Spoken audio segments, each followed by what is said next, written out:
I am the ancient. I am the land. My beginnings are lost in the darkness of the past. I was the warrior. I was good and just. I thundered across the land like the wrath of a just god. But the war years and the killing years wore down my soul as the wind wears stone into sand. Neither dead nor alive, I became undead forever. See rose blooms at the sound of applause. Okay. Good evening, everybody. Welcome back to We Learn How to Speak Like Rohan. That is all we're going to be doing tonight. So Rohan, why don't you take it off? Oh boy. Okay. No. Leave it on. This is Twitch. There's no taking anything off. Have you seen the homepage of Twitch recently? No, I don't go on Twitch, really. Well, what you said is very debatable, I'm just Alex. abiding by TOS. That's all I'm doing. That's Or all we perhaps asked for. Maybe we could play Curse of Strahd. I don't know. Yeah, What do we you can think, do Brad? that. I really liked the idea of getting into Rohan's character a little bit, though. Something that comes to my mind is about an invisible fish, which is impossible to hit. Flap not thy gums like that. The toad sat alone in the boat. I'm sorry. Invisible fish. My gums are flapping, and we're all happy to be here, folks, because it is Monday night once again. D&D Curse of Strahd tonight, back into Barovia after taking a much-needed hiatus. Who knows what tonight will have in store other than me? Rhetorical question. Folks, I'm going to ask one of you at random, completely random, to introduce your character tonight, and I'll ask that you then pass it on to the next person after doing so. So,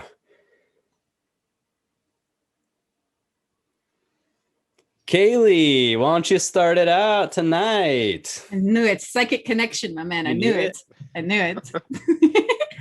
Good evening, everybody. Tonight I am playing Juniper Jet, the Tabaxi Shadow Sorceress with a silver tongue no longer. Sorry. And that's okay. Kind of an aluminum tongue. Yeah, maybe more copper. Copper tongue. Yeah. Gross. Yeah, maybe Like amethyst. a penny on the subway. Ooh. Thanks, I hate it. Let's move on to Paul. Hey guys, I'm Paul, and I am playing Ghost tonight, the human fighter who lost his ability to kill. Thanks, Sorry. Alex.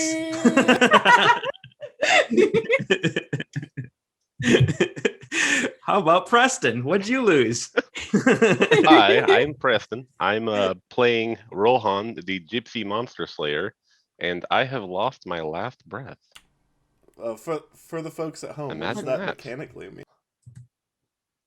Oh, okay. Mechanically, that means I only have 2 death saving throws instead of 3. Sorry. Cool. Rohan is not long for this life.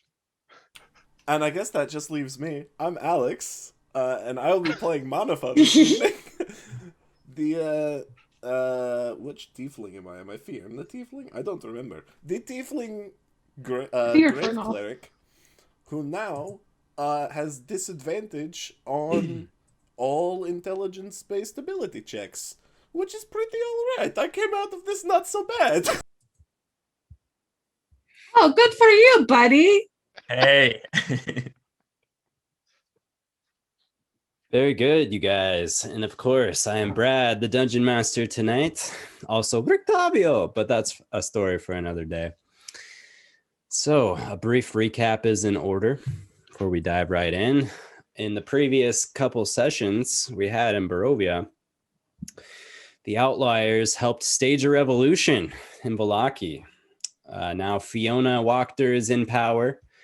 The Burgomaster is overthrown, and Manafaa is the golden savior. After all of that, these events the Outliers had a breakthrough in their investigation with regards to the windmill. They found out that there is indeed children in said windmill. So they recruited the help of some Vistani warriors, and 9 of them in total, including the party, rode to the windmill to confront these hags. That battle did not go very well. The Vistani got slaughtered. You guys were forced to retreat. You lost their horses that were there with them, and you guys tailed it back to Vallaki. And along the way, an idea occurred that perhaps these enemies were weak, and you seem to have a plan there. Ghost had a plan. So you went back to Vallaki, tried to recruit some people with no success, unfortunately, but nonetheless decided to embark for a second time in the day to ride on this windmill. You guys got to the windmill. Ghost disclosed some of his backstory. We learned a lot of things that night, but what we learned most importantly was that hags are fucking powerful. And you guys pretty much got the floor, got mopped on the floor, whatever that expression actually is. Can't think for of it. anyone who didn't see the end of that session, Floor was wiped with our faces. everyone in the party was making death saving throws except for me. Yay! Right. Oh. And there is no possible explanation for that other than Alex's personal brilliance and tactical awareness when it comes to Dungeons and Dragons. But such was the scenario where the hags offered a deal. They offered a way out before the battle began, and it was not taken. However, once the party had succumbed to defeat, the hags were still open to negotiating. At which point, you guys were given a quest on behalf of the hags. I'm sure that feels pretty good. And also, you were taken forcibly, pieces of your souls, extract from your soul, which you guys alluded to earlier. Doesn't mean good things, folks. And so battered and bruised and broken, most of you with a single solitary hit point left, you guys marched away from the windmill, got on your horses once more to head down the old Svalich Road, headed towards Vallaki. And that is where we'll pick up this evening as you guys each silently make your way, departing down the road. You hear a wolf howl in the distance and several more. A bit unnerving. A rumble of thunder comes up ahead or overhead, and you look up and some darker clouds are beginning to obscure the moonlight. Have to ask, Outliers, at which pace would you like to continue your travels? I'm thinking that we probably should not dilly-dally. I agree. I think we hightail. That's the phrase. I am half dead though, so keep that in Rohan, mind. I mean, so am I. half dead. You all are mostly dead. There we go. Rohan, even more so. Not full dead. Mostly dead. 33%. All right, so you guys continued down the road. I'm going to say it's pretty much a normal pace then, or are you really trying to boogie down the road? At this point, isn't it? Yes, night has fallen.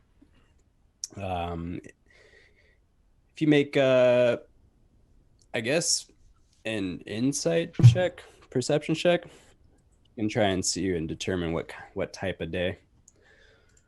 Either of those, because I'm being indecisive. All right. Yeah, it's late. Probably not past closing time in the tavern. Let's put it that way. All right. It was what, like 2 hours ride to get out here? Yeah. So at a brisk pace as well. So at fast pace is about a little over 2 hours. At a normal pace, you're looking at 3 hours, over 3 hours. Should we consider perhaps just setting up a camp? I do not know that we are in any position to defend a camp. But are we in position to defend ourselves should we come across something I have on the no road? spells. We could Ah, ride around it. We just ride these horses till they die. How about that? I also have no spells, so yes, perhaps we just go. We should get to town. Quick Another pace. wolf howls in the distance. Okay, time to go. You guys continue riding down the road. About 10 minutes goes by when Manafaa, in the dim light, the dim moonlight, you can see as you look off to the east, there's a field. You see what appears to be 5 or 6 canine-like figures, and they're surrounding a large heap of some kind. Don't seem to notice you guys, and it is a little far, over 150, 200 feet away.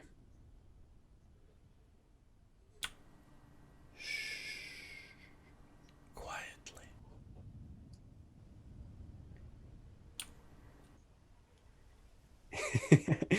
All right. Okay. Are you telling your horse that? I actually whisper to the horse quietly, and then I look back and I just do this and point the direction so my party is aware of their presence. All right. I will let you make an animal handling check if you'd like to do Absolutely. that. Otherwise, I just assume that you're talking to horses, and that's just the normal thing. That would be a 22. Ah, Oh, wow. Oh. yeah. Each hoof that impacts the ground, it suddenly becomes much lighter. Tiptoeing. Message received. Good horse. Okay, you just like to continue I then? think so. I don't think wolves are good for us right now. Can we just make a mental note of where it is? Absolutely, yeah. Not too far away as you depart from the windmill, about 10 minutes down the road. Close to the windmill. So you guys continue onwards just a short way, and then you hear another sound break out in the middle of the night. The sound of a horse whinny. And then you look back to where those wolves were, and you see several of them break off and start running to the north at another figure that's standing in the field. God.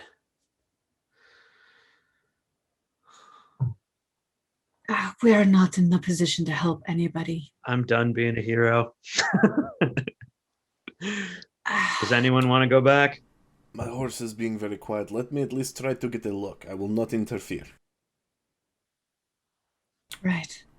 Alright, I'm gonna go back a little ways and just see if I can get a little closer maybe and make out any detail. Sure, yeah. Make a perception check.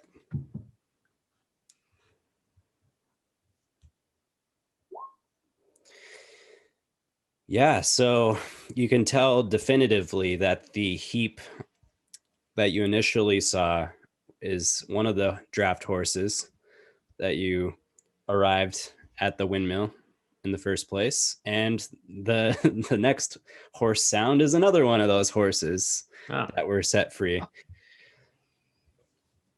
Oh, They're a good distraction.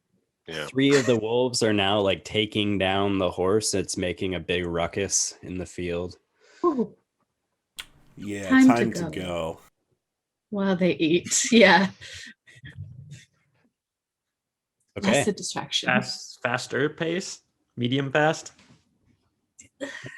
Grueling. Grueling. All right. So you guys continue down the road, leaving the poor horses behind. That's okay. Thanks, DM. I'm not judging you. I'd probably behind. It puts up its hoof saying, "Save me!" I'm so glad I'm not Alex right now. We're in so much trouble. So you guys continue down the road, and another 10 minutes or so go by, and rain starts to fall. Just a little bit, just light rain at the time being. The winds pick up a little bit. I don't know if you can hear that wind track I was playing. Which direction is the wind going? Oh, there we go.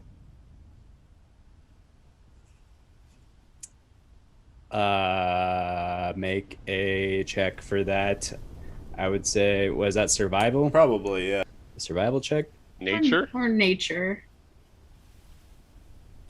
I'm trying to determine whether or not the wind is blowing our scent towards the wolves. I mean, maybe the DM wasn't thinking about that until you said it. That might be survival then. That's like a hunter thing. Yeah, one of your scents, like you traced it all the way into the nostril of the wolf. I'm just kidding. Manafaa, to spare you for the fourth roll this evening while everyone else has got 0, I'll just say it's kind of blustery. It's hitting you from all different angles, and you're also traveling on horse, so it's kind of hard to get a read on it. You guys continue. Rain begins to fall, and it's not looking great, like great conditions at this time. Traveling a little ways down the road, the rain only gets more and more intense.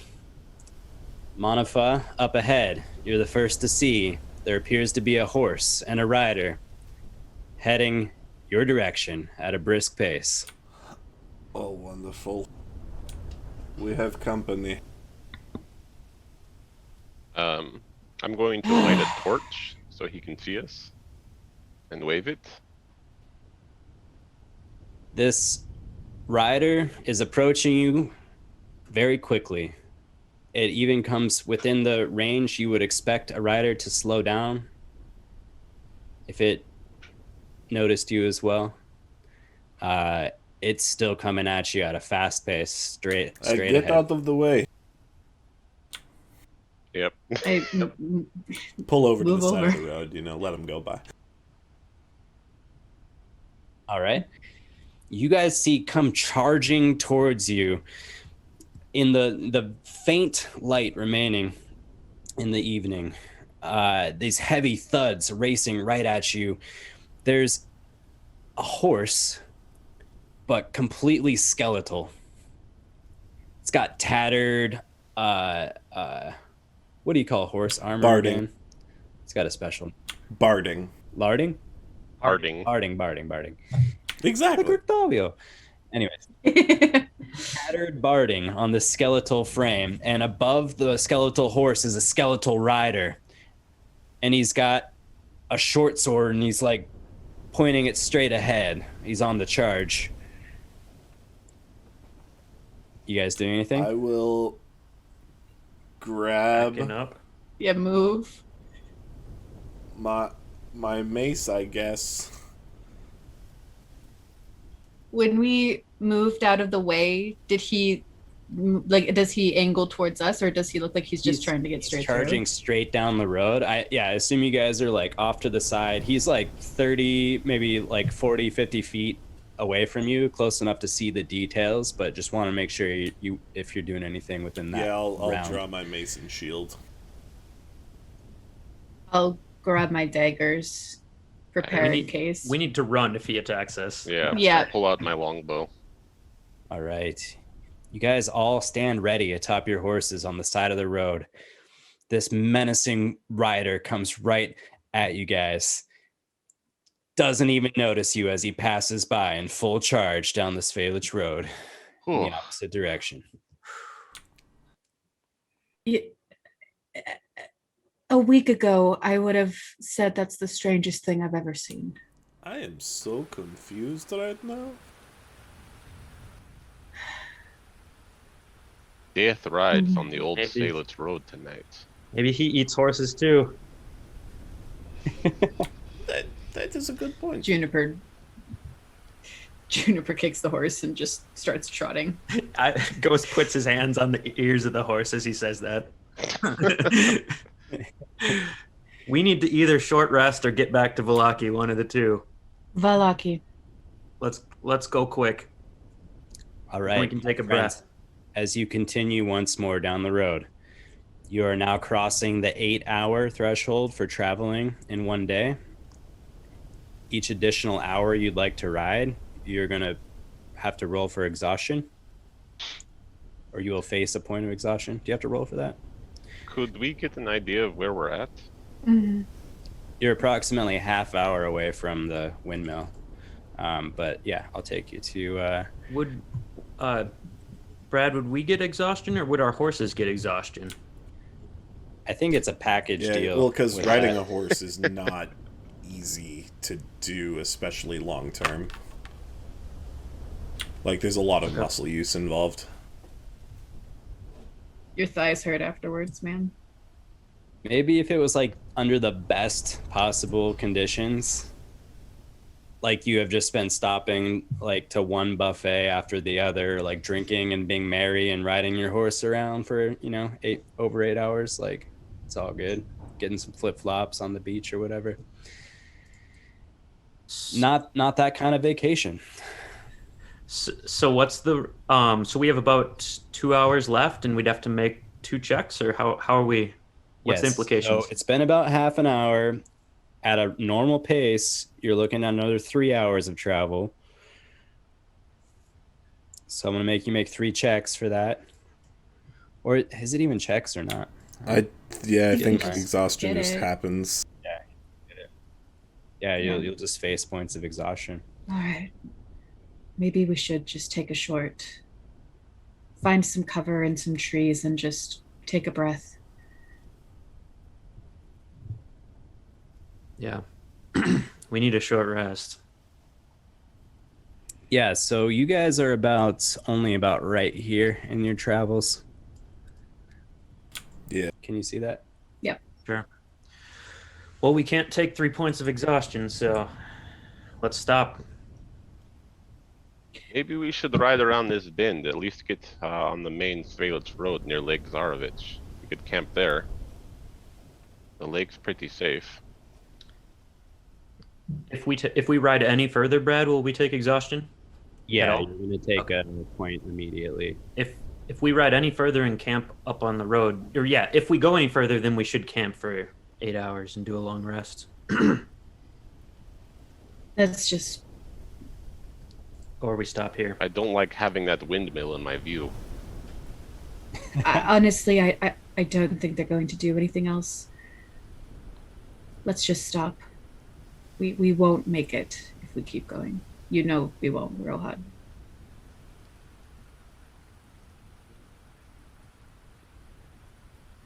Juniper pulls over off to the side of the road and starts looking around for a clearing that's got some coverage or maybe even a cave, just something.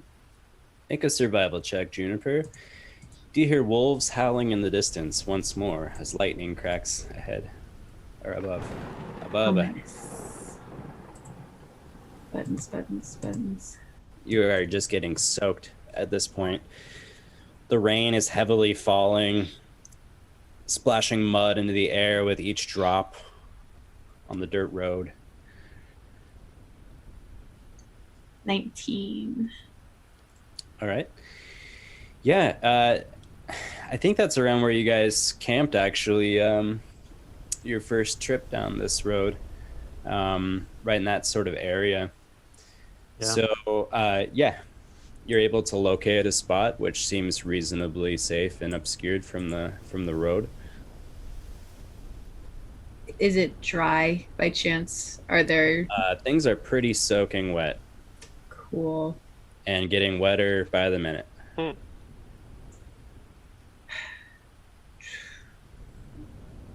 Set up tents? I'm sleeping in a tree tonight, actually. I will as well. Can we sleep in trees? I'm a cat. With a rope. I suppose so. I think like this setup really suits you guys more for a short rest than a proper long rest. To be fair, I'm not sure you would actually be able to get sleep. Katniss Everdeen did it.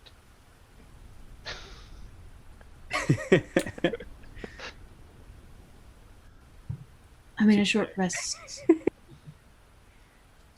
So We don't short really rest, have short an rest in a option. tree, long rest on the ground. I just think in general, he's saying that this spot is only good for a short rest. We can't long rest. I'm not sure if you guys could climb up in trees and actually get hours of sleep to complete a long rest in this case. Plus, it's raining. Plus, there's all these threats around you guys. High stress. On the ground, could we get a long rest? You can most certainly try. And you could get mauled by a wolf, Ghost.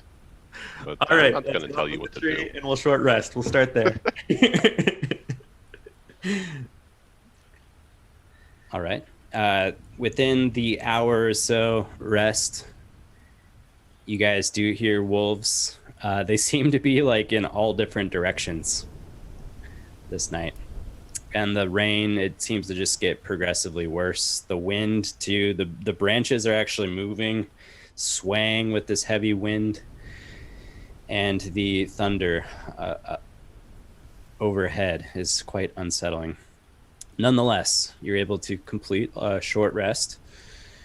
Get those hit dice going on, guys.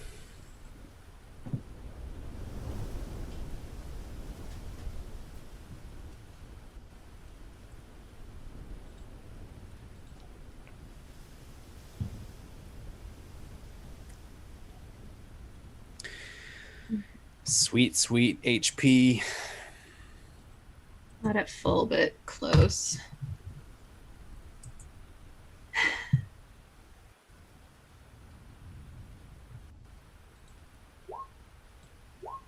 Ooh.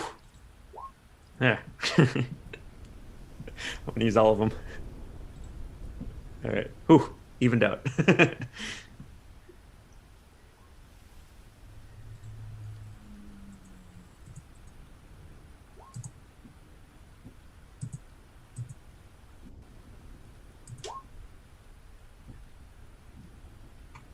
Can I just add my modifier to it, or would you want me to add it as part of the roll? Do you add your con modifier to hit dice? Where- you asking? It says, yeah. Yeah. I don't care. Just add it. It's fine. Where was that hit dice button on the character sheet, Kaylie, or anyone? Right it next to your is, death saves. Yeah. Right to the left of death saves, underneath your temporary hit points. Oh, okay. That doesn't count, but just wanted to click it. Got it. You'd have to do it one at a time.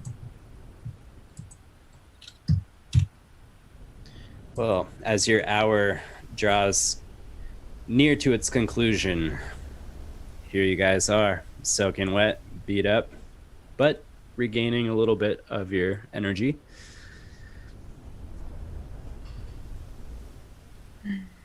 If we continue traveling, are we at risk of more exhaustion? Rules as written, traveling over 8 hours in one 24-hour period will prompt exhaustion. I'll say because you guys rested, and I'm being extremely generous given your scenario, I'll allow you to travel 1 hour before you have to suffer exhaustion. I don't think we have a choice, fellas. At least now you will not be taken down by a rampaging bunny rabbit or the like. Are we 2 hours away? We are 3 hours away No? normal, 2 hours away brisk. Well, okay. So that would, in the end, just give us 2 levels of exhaustion, if my math is correct. Right. Because I'm giving you an hour. Yeah. So I think that's worth it. And plus, literally, nothing else we can do. So let's just... You guys Mihai? traveled like a half an hour before you rested. I'm not sure if there was some confusion or miscommunication there. Let's go and let's hurry Back to Onward. Valaki. to Valaki. Where else are we going to go? Or we sleep out here. All right, let's go. Okay, you guys mount your horses once again. You guys are gonna be professional horse riders by the end of this, though. That's a big upside. So maybe you'll just join a rodeo. This campaign will take a real turn. Rictavio's rodeo. You guys head down the road once more, leaving behind some of the howling wolves as you do so. Becomes a little bit more quiet in that respect. However, the wind and rain is still quite awful. It's really obscuring your sight and slowing down travel, unfortunately. You guys round the bend, which you're familiar with now, and make it to the straightaway back to Vallaki. As you approach this area, which can only be illuminated nicely with the lightning that is striking periodically, you notice it to be the clearing which you guys approached the lake earlier in the day, Lake Zarovich. Manafaa, once more leading the group. In one of these lightning flashes, you see an object laying stationary in the middle of the road up ahead. I would like to get closer and see what I can see. Wait for the next flash of lightning and be like focusing very hard. Absolutely, yes. Would you like to do it at a quote-unquote safe distance and make a perception check, or would you like to ride up on it and just see what it is? I will just ride up on it. It will be fine. Sure. You get within 30 feet or so of this object, and it's unmistakably a casket lying in the middle of the road. Nope. No. Manafaa, what do you see? It is a casket. Is this casket open? It's not open, it's closed. Knock on it and see if Strahd comes out. Or we just go and come back in the morning. It's a Jack in the Box. It's time to go. No more distractions. Can we Just leave it be. Can we take a wide berth around the coffin? Don't be Off the so trail a little hasty bit? here. I'm gonna just like circle it. I want to see if there's like a plaque or something on this coffin. It appears to be a nondescript, standard wooden coffin. No frills in particular. Manafaa, answer me this. When has a coffin in the middle of the road ever led to anything good? It's kind of like a chest. Could be With something inside. Probably a dead body, and anything dead we've encountered so far has either been a vampire or I'm a going zombie. to be honest, I have never found a coffin in the middle of the road, so there is no precedent. It could be good. It could be. Or maybe someone from Vallaki lost their grandfather. I'm Ever not having this conversation right now. Open it if you want. And Should we- Juniper is going to start going forward. Not too far away, but just to make a point that she's not messing I'm with just this. gonna I will go with Juniper. tap it. Just tap with my mace. Just see if it does anything. I'm gonna DM. Can I do perception or investigation to see if I see like any wagon marks or anything around the area? Sure, yeah. Make a perception or make an investigation check. Actually, make a survival check for trail markings and things, but at disadvantage because of the environmental happenings. It's extremely rainy, muddy, windy.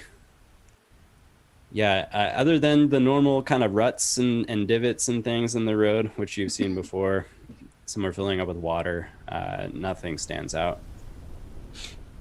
And as you observe this casket, Manafaa, tap on it, you're expecting something to happen almost when a crack of lightning happens and it kind of startles you briefly, but the casket remains motionless. I cannot take this anymore. Let's yeah, open I it, opened it. Manafaa. Oh no! Best group ever. Oh, we gotta go therapy, guys. Okay. You open the casket. Within the casket, unmistakably, you guys see a still corpse.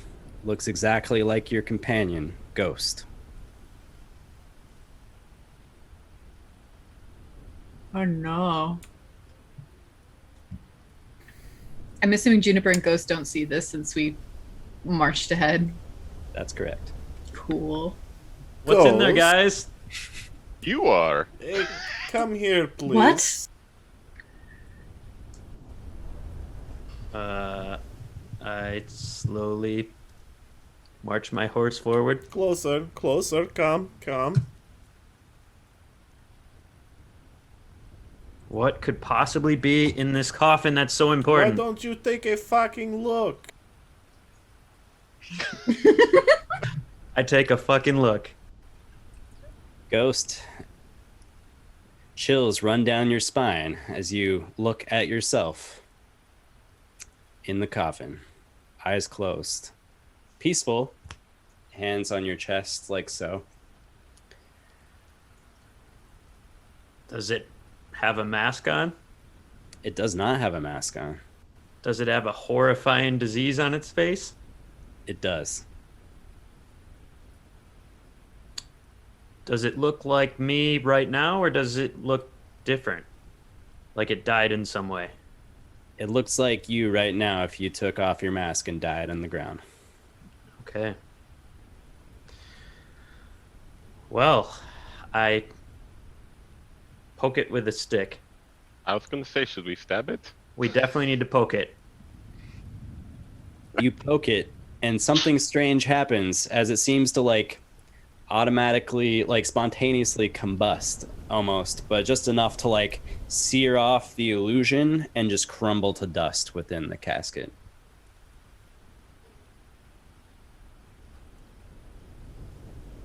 It so it combusted into flame and turned to dust, like a magic spell almost. Think of a skeleton that has like a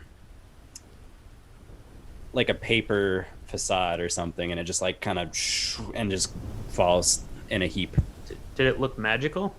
You said illusion, I think. Yeah. Yeah. What the hell does this mean? Is it a sign from Strahd? We've come across this once before, if you recall. But at the time, only I could see it. I saw myself hanging off the gallows back in Barovia. Now we see you in a coffin. Oh, and Someone's then we trying were to send a attacked. message. Oh, Yes, shit. with the zombies. Like I said, it's time to go. We can figure this out in the morning. Right in that moment, you hear. No, we don't. And I'm not joking. No, we don't. The crack of lightning comes out, and you can see as you guys were occupied with this casket, two zombies approach your location. They're within 30 feet, and I'm gonna need you guys to roll initiative as I take you over to this battle map. Disengage. Disengage. Are these shambling zombies? Cleric No. life. Or are these like berserking zombies? Are we talking Night of the Living Dead, or are we talking like 28 days later Yes. here? They're the freakishly fast kind that probably have like 120 feet walking speed. What? Oh, At least Wow, do 120 you feet. all have +3 I initiative? can't tell if you're joking or not. Oh, wow. All right, have you guys all rolled initiative? Yes, sir. Cool. Oh, it looks like it's even accurate. Can you double check it in the turn order Mine is for me? correct. Sweet. Yep. Mm-hmm. All right. I know that these zombies don't have great initiative. For what it's worth. Let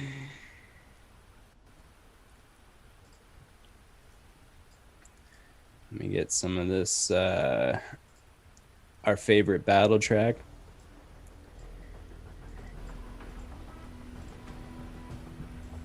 Never open the coffin, guys. Never open the coffin.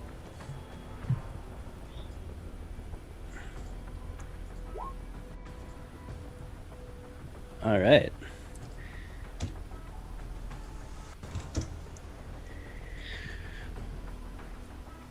Okay, guys. There's strong wind and heavy participation in this, or precipitation. There you go. But we're going to heavily participate as well. That's why I got confused. Everybody. I always like to note the participation levels before we get into a battle, which is why, yeah. Anyways. Vibe check.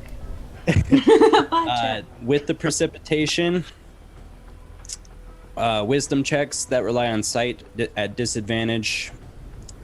And with the strong wind, ranged attacks are going to have disadvantage.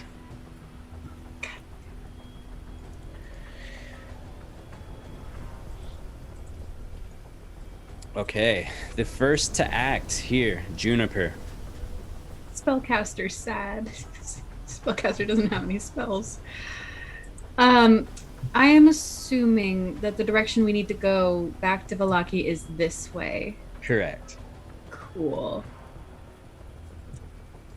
Juniper is just gonna look at the zombies and be like, no. And she's gonna full dash and try to avoid them and head straight forward. And I think I've got yeah, I'm gonna use my feline agility, which allows me to move double my speed. So if I'm doing the math correctly, that'll be 120 feet. You get to double your speed for your movement and your dash? I believe, if I'm reading that correctly, I'll put it on the screen.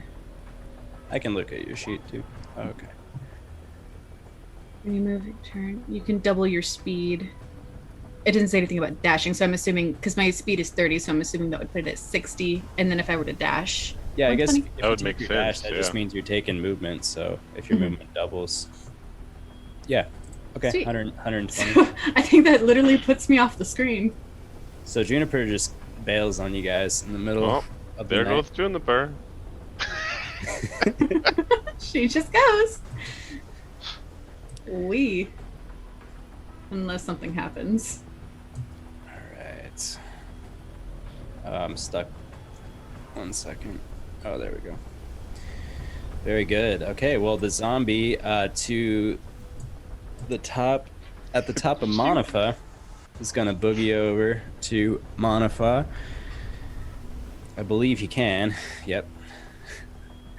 Not the fastest. Would we go at the same time, or does Oh, you definitely have higher dexterity. Sorry, I didn't even notice. Yeah, Okay. Go for it, Ghost. You can go first.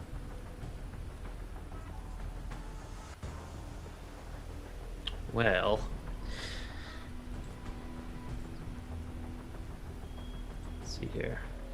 5, 10, 15, 20, 25, 30.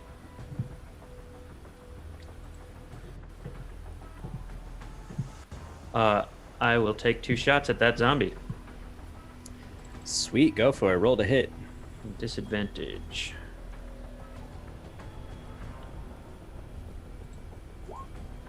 Natural 1. The other one is a 13.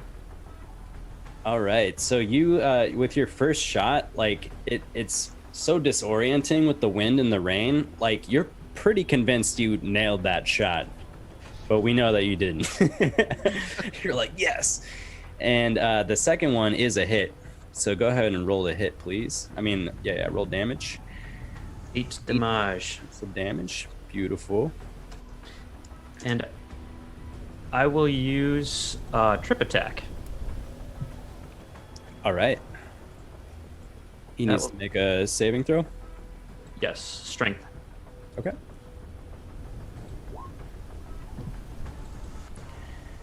That's a DC 13. Correct. Oh, he saves with a 14. All right. He does take an extra 8 points of damage. Nice. But Nice. That hurts him for sure. He is not prone. And that completes my turn. You said he's not prone? No, he's not prone. Okay, gotcha. Not and knocked are very close words. Okay, so this zombie, despite being hit by you, is going to go for the closer threat here, understanding its own limitations. This was the zombie that finished highest in his class, folks. He is going to do a slam attack. He's walking right up to Manafaa, going to do a slam attack. It's a 15 to hit, Manafaa. Oh, what? All right. He tries to slam you with his zombie hand, and you just duck right out of the way like, no, not today, zombie. Okay. Well, that will conclude his turn then, and that brings us to Rohan. Okay. Rohan is going to move over here and use Slayer's Eye on this zombie. Okay. And then shoot it. Sounds good. Roll to hit. Pew. 19 is a hit. Sorry, it's disadvantage, right? Yeah. Uh-huh. Hey! 19 is a hit.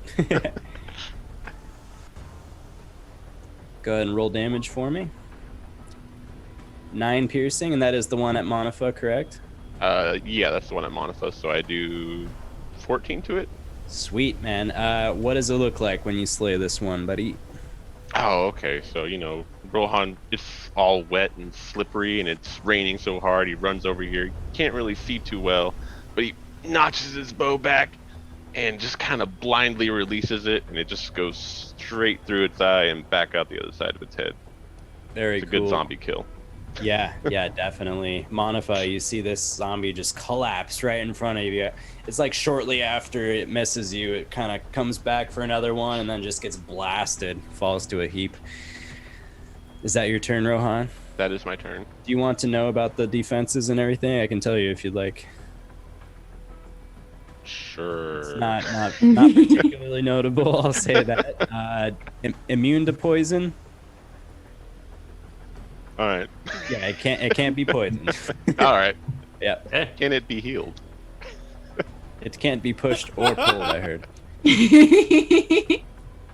Okay, so that brings us to the other zombie, which will come at Manafaa again. Closest target here. Another slam attack at you, Manafaa. It's only a 12. Another one. These zombies are so damn slow. Can't touch me. Can't touch you. Do. Yeah, this one, its face is especially hideous, falling apart. It's got half of his jaw missing, only one eye, like his eye socket is blown out. Kind of scary, but not for you. You're really tough, and it is your turn. I would like to please cast Sacred Flame. Do it. Hefting my holy symbol just right in its face. So that is a 6 hit. Points of radiant damage to the zombie. For that. All right, 6 points. Point Blast blank. him. A lot of the radiance seems to project through a lot of the gaps in the target as well. But you're confident that the damage is still what you'd hope. Manafaa, by the way, as you're facing these zombies and you're at this particular location, you think back to those empty graves that you saw earlier in the day near the lakeside. Coming up to the top of the order, Juniper, you're up. Juniper just looks back and rolls her eyes. She's like, I didn't need to do this. I'm with idiots. She's gonna turn back around. Go back to there. And let me check something. Nope. Okay. I'm going to. The only thing I have is Chill Touch. So I am going to try to hit him with it. I'm assuming a nat 1 doesn't do it. Nat 1 does not do it. Cool. From your vantage point, quite some ways away, it's nearly impossible to even see these zombies. You're more or less shooting into the dark. And that is a fail. And she just sits there and just stares off into space. All right, you stare off into space, not seeing anything in particular. Your sight is heavily obscured. That zombie is dead, which brings us, actually, yep, Ghost's turn, please. Is there a new zombie? No. Oh, okay. It was just the one left over in the turn order.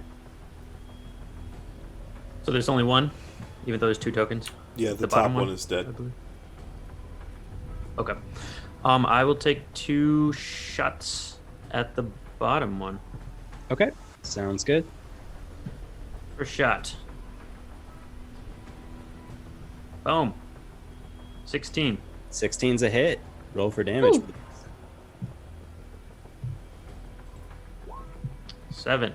All right, very good. Another crossbow bolt lodges into the first 22 one. with disadvantage. Oh, there you go, dude. 4.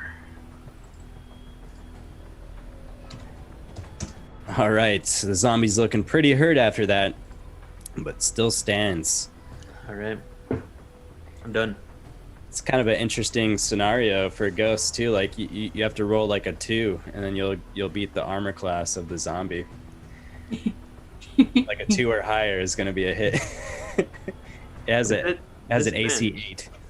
I suppose. So, Rohan, you're up.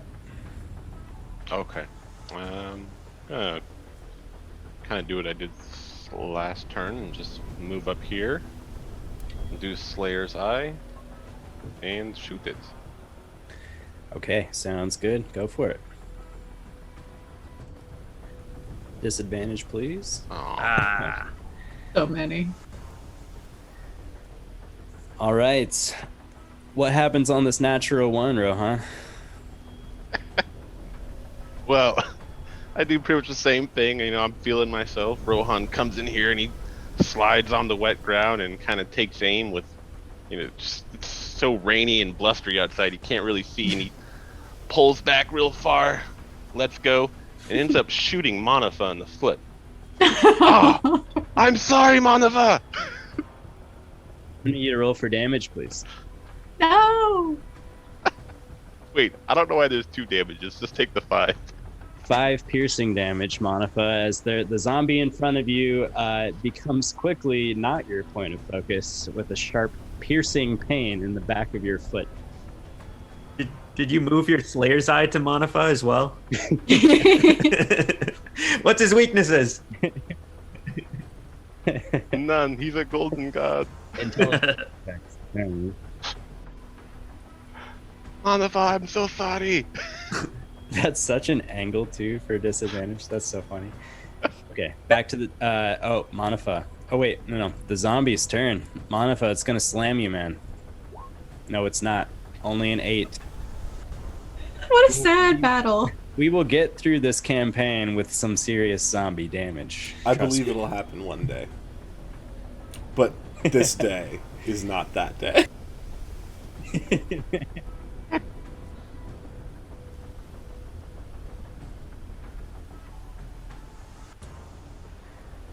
What'll it be, Manafaa? Oh, my apologies. Once again, I will cast Sacred Flame, aiming squarely for the zombie's chest. Sounds good. That'll be a DC 14 save, please. Here's the best dex save you've ever seen here. So 5 Nope. points of radiant damage. All right, what's it look like? So Manafaa, kind of reeling from getting shot in the foot, thrusts his holy symbol forward and accidentally thrusts it into the chest of the zombie, and then blasts the sacred flame, which, like, lights it up from the interior, and then it pushes through the back, shattering the spine. That's awesome. Yes, and as soon as you guys see that light emit from this zombie, another flash of lightning comes overhead. It's very dramatic timing as the last zombie falls to the ground. And you guys are out of combat for the time being. A little foreshadowing. Time will tell. Can we go now? Here you guys stand. Let me pull this arrow out of my foot first. How did you get an arrow in your Rohan, foot? why don't Nobody you? knows. Juniper just turns around and starts moving forward again. Kind of like a mom who's threatening to leave her kids behind at the grocery store. Just like moving forward a little bit. If there are any spoils in this coffin, I think you should get them first, Manafaa. What? I should get them. It was my dead body. Rohan and I check the coffin. Other than the dust left over from the body, there's nothing in the coffin. I grab the is dust that and bone hoard dust? it away from Rohan. Mine. Unidentified dust. Are you going to Ghost, spread if your you own really ashes? want bone dust, I have a whole bag of it. You can just ask. I just kind of... I let it go through my fingers. Does this mean anything for Juniper and I? It means that this land wants you dead. This we already knew. I get That's back true. on my horse. Me too. You guys all getting on your horses and heading down the road? Yep. Okay, sounds good. Let's go back over to the Barovia map. Rohan, I have noticed that all the animals that you encounter are given names. Is it usual to name animals after sweet foods? I name most things after sweet foods, yeah. Ah, I have named this horse Cupcake. It's a good horse. cupcake, buttercup, waffles. Mm-hmm. And your nickname is Dream Pastry. So, just one big happy family of sweets. I will have to think about this then. Oh, sorry. Pastry Dragon, not Dream Pastry. That's I right. have it. I think I will name this horse Honeycomb. Hey. Good name. Solid name. Keep Says going. an ominous voice from nowhere. Solid name. Yeah, solid name. Yeah, it's Strahd. Okay, so you guys suffer 1 point of exhaustion shortly after continuing. About an hour goes by. You're continuing to just you are all completely soaking wet and exhausted as you face and you take another point. You each have 2 points of exhaustion. By the time you reach the Vallaki gates, you see lights, points of light up ahead in this terrible storm. Approaching the gates, one of the guards cries out, "Who goes there?" It's your golden god. Shut up and let us in. Is that Manafaa? Yes, it is me. Please open the gate. Manafaa? They open the gates with Thank great you. haste. Oh, you guys look like It has shit. not been a good night. We are going to sleep. Thank you for your services. Continue to do well. Okay. They let you pass. You guys enter Vallaki once more, and a big weight is lifted off of your shoulders now that you're within the walls of safety in the town. And you pass all the usual landmarks, the Arisek stockyard, through the town square, and finally arrive at the Blue Water Inn in the stables out back.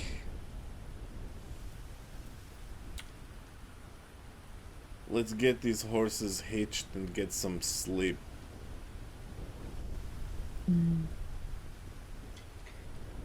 Hitch and run. Surprised to see as you approach the Blue Water Inn that there are still lights on inside.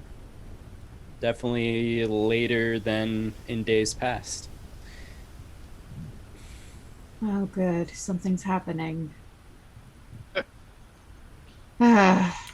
Well, Juniper just starts hitching the horses and heads inside.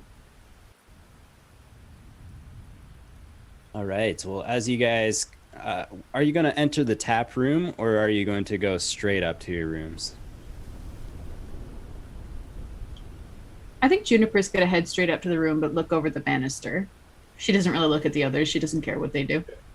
We'll say Juniper enters the establishment before anyone. Actually, the tap room's pretty cleared out, and you see the last two people that were there exiting through the front door. And that's who you guys see, the three of you.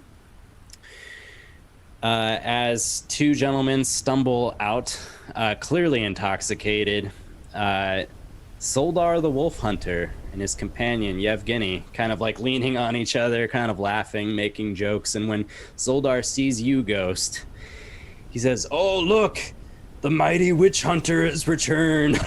And they just start laughing together. And Ghost says, "Oh, look, the mighty coward still stands outside the bar." And I just look him in the face. Zoldar laughs his ass off looking at Yevgeny and says, "I wish I had a fraction of this man's honor. I could be standing there looking like him right now."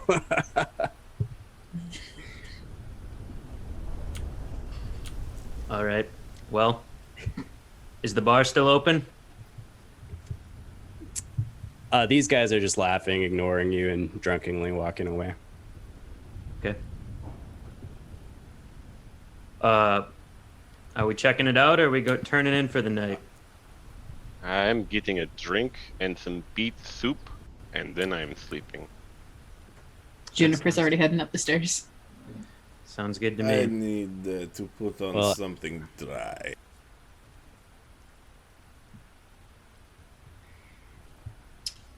So Rohan and I will go grab a drink. And Sure. some soup.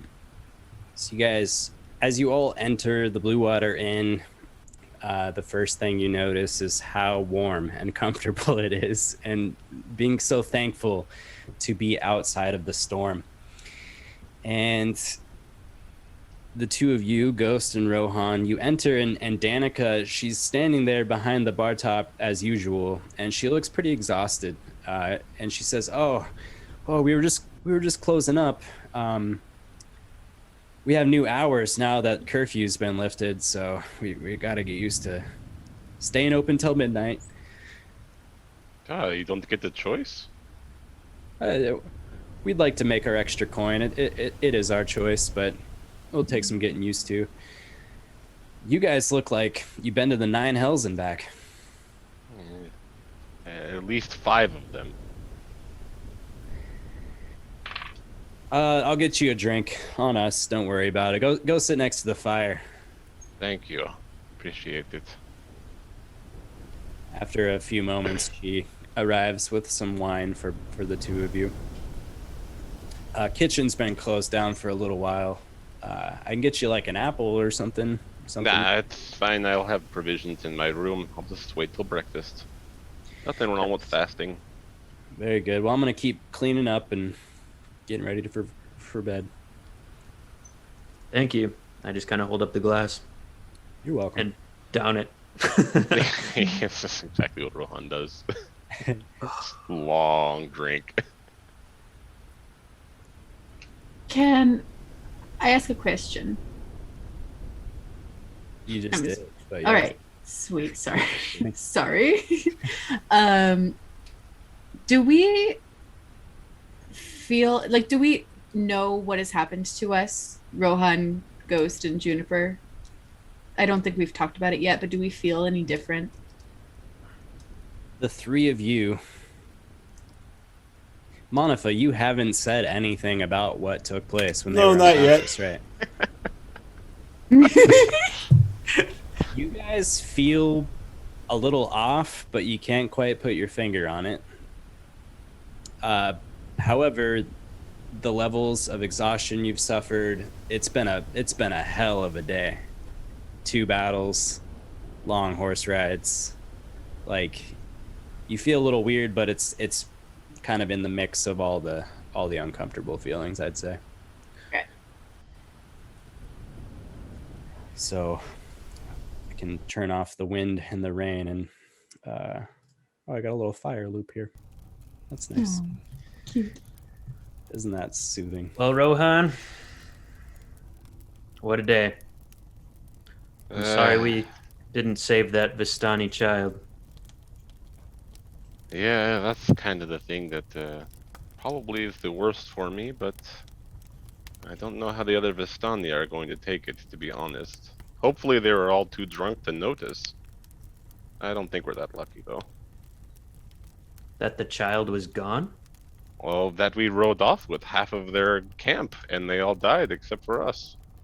Yeah, they're gonna wake up and half their camp is dead. Or gone, I guess. Should we let them know? Yeah, I'll have to go back in the morning. It's the only way around it. I'll go with you. I have that. appreciate it, my friend. They have that potion too. Maybe I can. Yes, you could Get get my your hands potion on while that. you're there. Ah. Wait, didn't Sorry. he die? Huh? He died. He said it was in camp, I think. Are you going to pilfer the entire camp looking for a fake potion? It's fake? Yes, said- Ghost. yeah. It's probably fake. Oh. Anyways, I'm going to go to sleep. I've drank my fill. Good night, Ghost. Don't stay up too late now. And Rohan stands up and walks upstairs to the rooms, or wherever the rooms are. Upstairs, downstairs.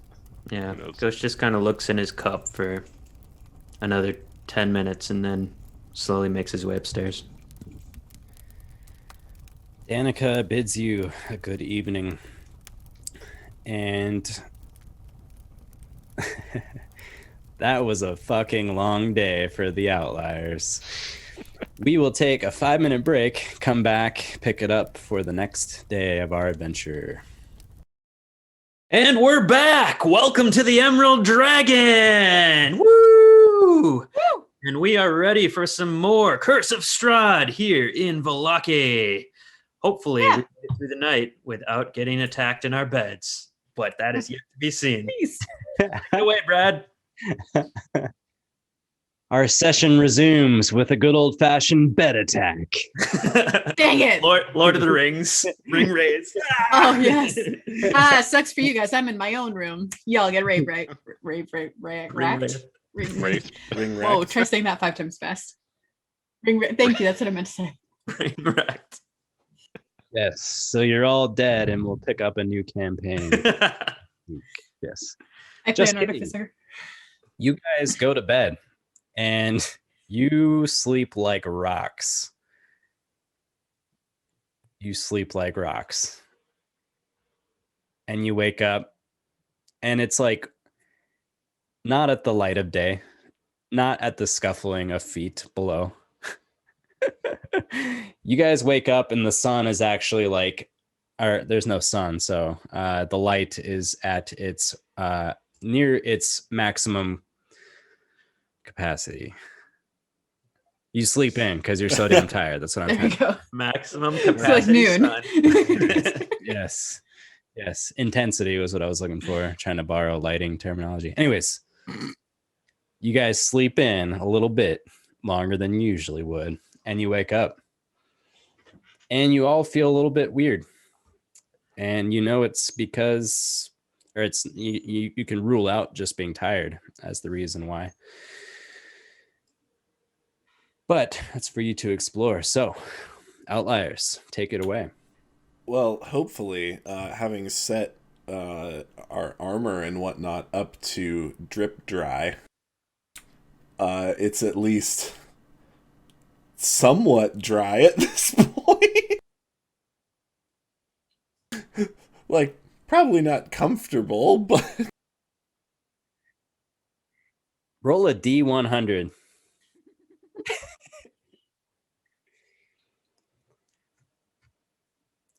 It's pretty fucking wet still. Oh no. Well then, I am going to get up, put on my vestments that are hopefully more dry than my armor, because they were in my bag, and go down to get some breakfast, and hopefully they will allow me to set my armor near the fire so it can dry a little more. Yeah. Idea. Yeah, any of you who'd like to do that, Danica just says, all right, well, we're not very busy, so it's no problem at this early hour. And I can't remember, did we pay for stabling for the horses yet? We paid I believe so. a premium to stay there for almost permanently, didn't we? Okay, good. You guys paid for one additional night of board and stables for the horses as well. And then the conditions for completing the wine quests were that you would have free room and board. So as I'm getting up, I'll just kind of kick Ghost and Rohan's beds. Yeah. Ghost like Getting punches up. the air. Juniper wakes up on her own, quietly, stretching like a cat. And then you just hear a thunk against your door as Manafaa just kicks it on his way downstairs. Manafaa, stop being a jackass. Hey, you have all slept like the dead. It is time to rise. Can you blame us? We were almost dead yesterday. I'm shouting through the door. Food. Fine. All right. I don't think Juniper has a spare change of clothes, so she just walks down and she's got like wrappings around the top of her head or on her chest and like baggy pants, like basically wearing pajamas, and walks downstairs and throws her clothes in front of the fire. Probably indecent to the rest of you, but to her it's just normal. Kind of just look like a cat. Yeah, she just looks like a cat. It would probably be indecent on a human. She's Cholton. It's okay. Okay, so you guys get the full Valaki breakfast spread this morning at your table: wolf steak and eggs, 2 wolf beet soup, and eggs. Yeah. Okay. Some apples. Yeah, all the good assortment of food. Manafaa, Yes. can you please enlighten as to why I feel a little strange this morning, and I don't think it has anything to do with being I tired. think that is a conversation that we maybe have as we walk. Yes. As we walk. Walk where? I mean, we must go visit these people about this wine, yes? Is that what we're doing? I would love to get out of the town Yes, I and mean, do unless something. you all would like to go back and visit the windmill again, but I do not think that will go well, so maybe wine. At this point, I would like to pay my respects to Danica and their husband and just finish that request. Yeah. All right. And then once we're done with the wine quest, we can move on, leave this town, go to our next location. Wherever that happens to be. I say we just pick a direction. At this time, I think we've almost used all the resources we can here. Perhaps, we will see. Ghost pushes away his silverware and puts it down and says, does anyone have anything to say about the windmill or yesterday? He just kind of looks from person to person. Ghost, the things I have to say to you could fill novels. Trilogies, actually. Well, But let's I'm hear it. going to spare the people of this tavern this tirade. And we will have this conversation later. If you hold it in, it's only going to get worse. I'm very used to doing that. I'm Cholton. I think that once again, this is a conversation for the road. Couldn't agree more. No eye contact with Ghost whatsoever. Suit yourself. I don't know what we're doing. I don't know what's next, but I do have to go see if there's an apothecary in this town. There might be. Maybe You you know. go look at quick fast like. Well, at least I am still eating. This is a big breakfast, so perhaps. Yes, no, I think we've earned a... I'm going to sit in front of the fire until we leave. I am wet. I am a cat. I don't like it. I do have some business that I have to take care of. I'm going to have to go back to the Vistani camp real quick and What? explain what happened. No, you don't. Yes, I do. They are Why? my people. They are- I will, because they are my people, and I cannot just let them wake up in the morning and realize like 14 of their tribe is gone, without even knowing why. They could kill you. Nah, Vistani don't raise their hand against each other. That's why I should probably go alone. Can you get that potion for me? Oh my Ghost. God. Yeah, the I'll keep the potion potions was for not real. How many times do I have to say? How do we know Because that? he was obviously lying when you asked about it. But if there's a chance that it does work, Christ. Waste your gold if you want. that's the only... I'll see if it's there, Rohan. I'd appreciate it. Will do, buddy. Tell them you Rohan. died. Do you need a bodyguard or can you handle this on your own? No, I should be fine on my own. It's not that far away. How And I far have a was horse. it? It was like right on the other side of the clearing. to the Yeah, south. not too far to the south. Probably a half hour through the woods. Also, yes, you have a horse, but that is also their horse? Should we perhaps give their horses back? I'm not giving the horse back.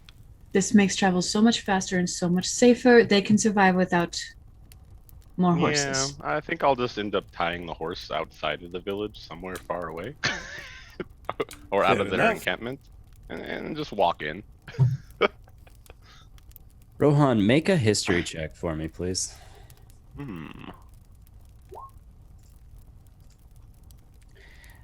Not great, but nonetheless.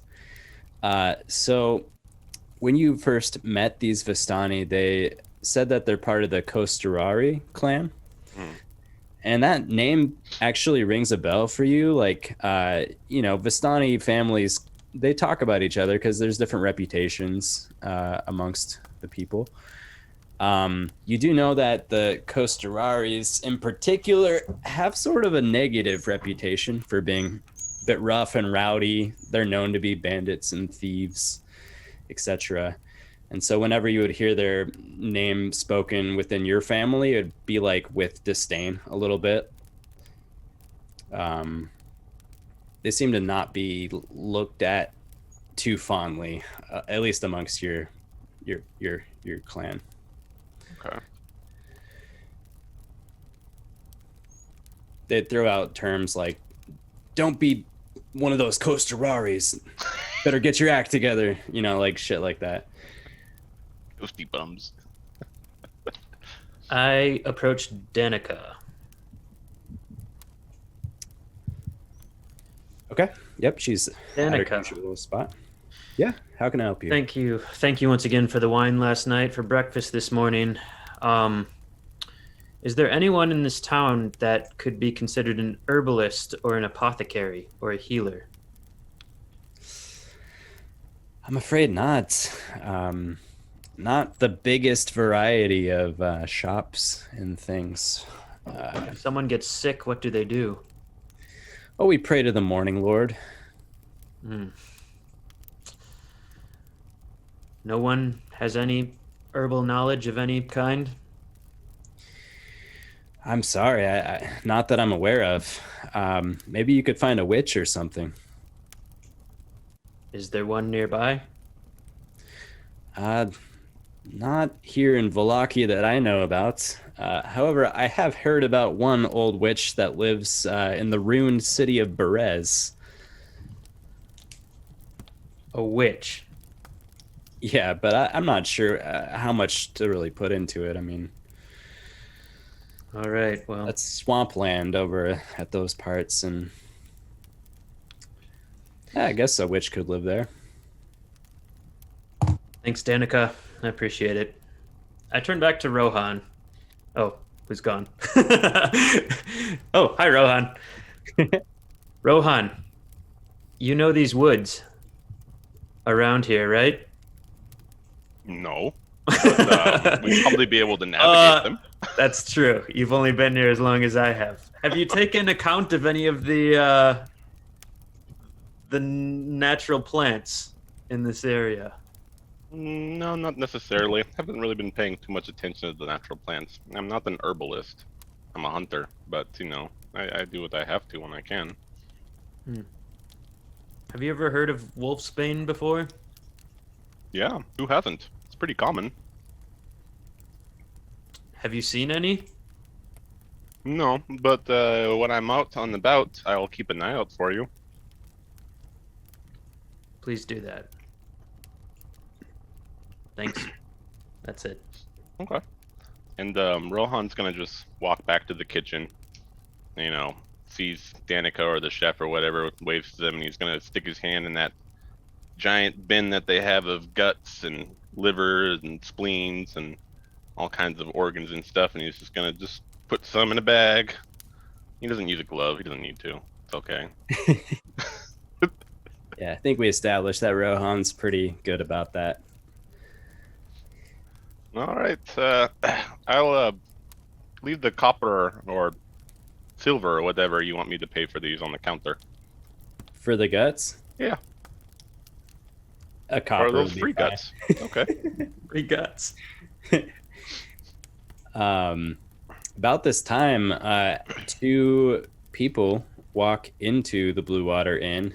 None other than Vasily von Holtz, looking sharp, looking dapper, and he's accompanied by a woman with auburn hair. Irina steps in to the tap room as well, and she's kind of laughing like, "Oh, Vasily."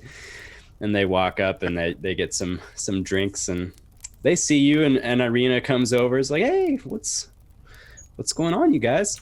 It has been an interesting day yesterday. Very, yes. How are you, dear? I'm okay. We're trying to, settle into the new society and all that, but I'm good. Mr. Holtz invited me on to dine with him this morning. Ooh, Mr. Holtz did. Very charming man. He gave me this book, actually. She holds up a book, and the book title says Van Richten's Guide to Vampire Hunting. And she says, yeah, Mr. Holtz said that we must study our enemy together. So would you mind if I had a quick look at that, dear? Sure. She hands it to you. I just kind of look at it and just kind of thumb through the pages a little bit. Just sure. Yeah. Very interesting info. Meanwhile, all of you can make history checks if you'd like.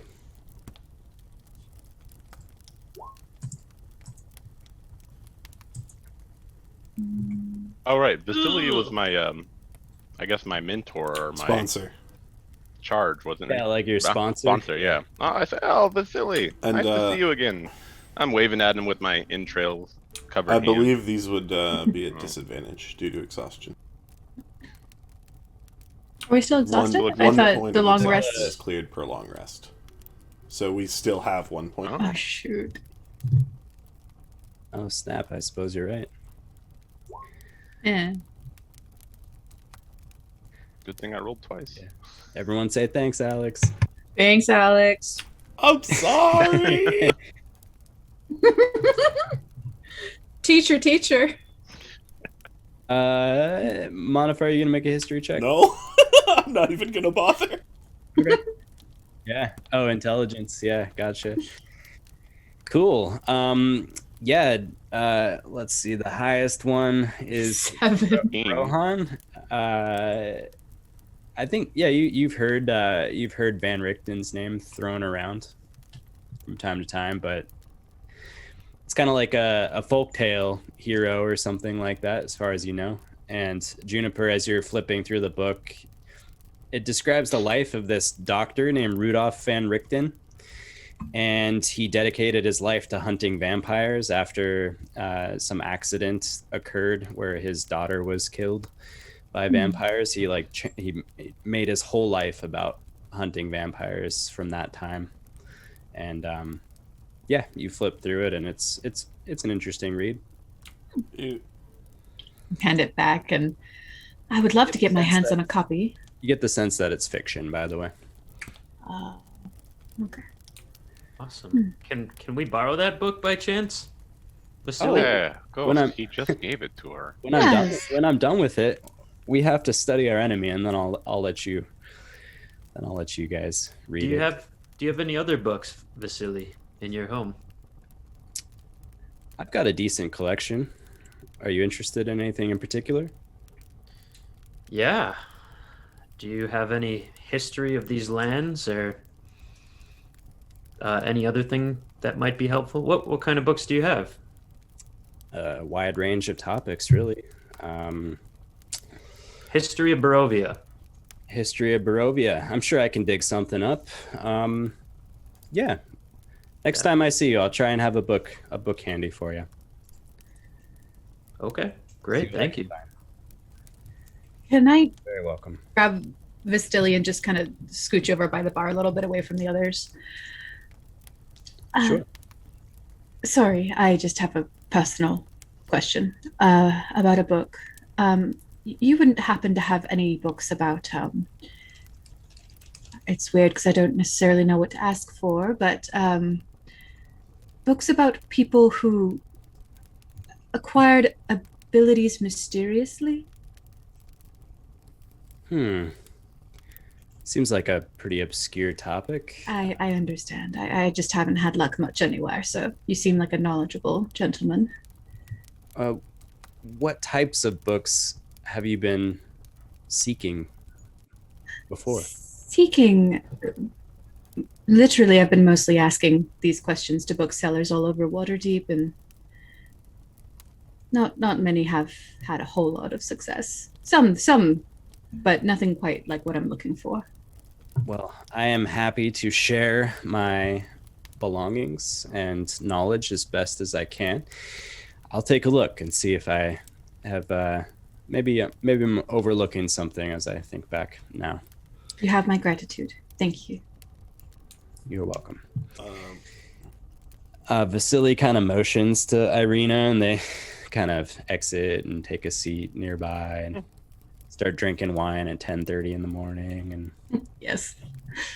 Brunch. Brunch. Rohan wants to ask Danica. He says, Danica, sorry bothering you again. Do you know where I can find some paint? Some paint. Paint, yes. Probably over at the Erisek stockyard. They got all kinds of goods for adventurers and miscellaneous items. So easy. Okay. Well, thank you very much. And he's gonna take off out the door. Okay. I'll see you all sometime this afternoon. Yes. Don't get killed. Can we go there on our way out of town if we are going? I think so. It's to the west, isn't it? Well, So how about Stani Camp is like pretty much due south from the city. Mm-hmm. But the winery. Yeah, the winery is definitely. I will. I'll wait at the crossroads outside of the town to the west. How about that? is that what we're doing? Yeah. When you're all ready. We'll meet you there in what, hour and a half? That sounds like it's good for me, as long as those Vistani don't kill me. I don't like the way you said that. We'll be fine.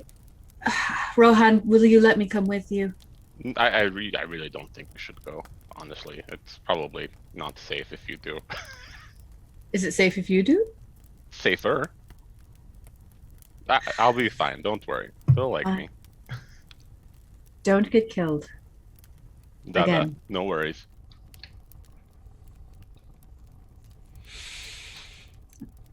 Sit by the fire. Right. Stew. Rohan, you leave your companions. Mm-hmm. Getting your horse, and heading over to the Arisek stockyard. Yep. Mm-hmm. Okay. Sounds good. Do a quick feeding session, and I'm gonna scour around for some paints if I can't find any, just to paint over that awful Rictavio sign. All right. If you're gonna feed Buttercup, go ahead and make an animal handling check for me. It's okay, Buttercup. We've gotten good at this now. We know each other. I know you. You know me. Let's do this. Shit. Disadvantage. Yes. Okay, so oh man, you feel like you were so close to losing a finger, Rohan, but thankfully Buttercup spares you and takes the offering gladly, savagely, really, like as if she's starving. Well, I fed her before I left. Yeah, but just Do I need to feed you more, Buttercup? I'm sorry, baby. I'll take care of you better when I get back, okay? Oh, so cute. Did I find any paint cans or anything to paint over this sign? Beside where are you searching? Arisik Stockyard. Okay, so Arisek Stockyard, if you'll recall, there is the warehouse area, which is actually like a storefront with goods and things. Right. So if you're just looking in the yard, yeah, you're not gonna find any paint. Oh yeah, right, the warehouse. So I'll run over there. I'm You want sure to I break see like into a some stall or something. storage? You want to break into some storage units or something, maybe? Broad daylight. Okay, yeah, you walk in to the Arisek stockyard, the warehouse, and there's an elderly gentleman there behind the counter. There's many goods strewn about this place. It really is a variety of things available. And this older gentleman with totally gray hair, very wrinkly skin looks at you and says, "What can I help you with?" My good man, do you see a wagon over on yonder?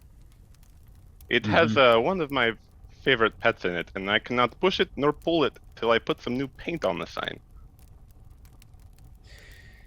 That's not your wagon, son. It is my wagon, sir. I guarantee it.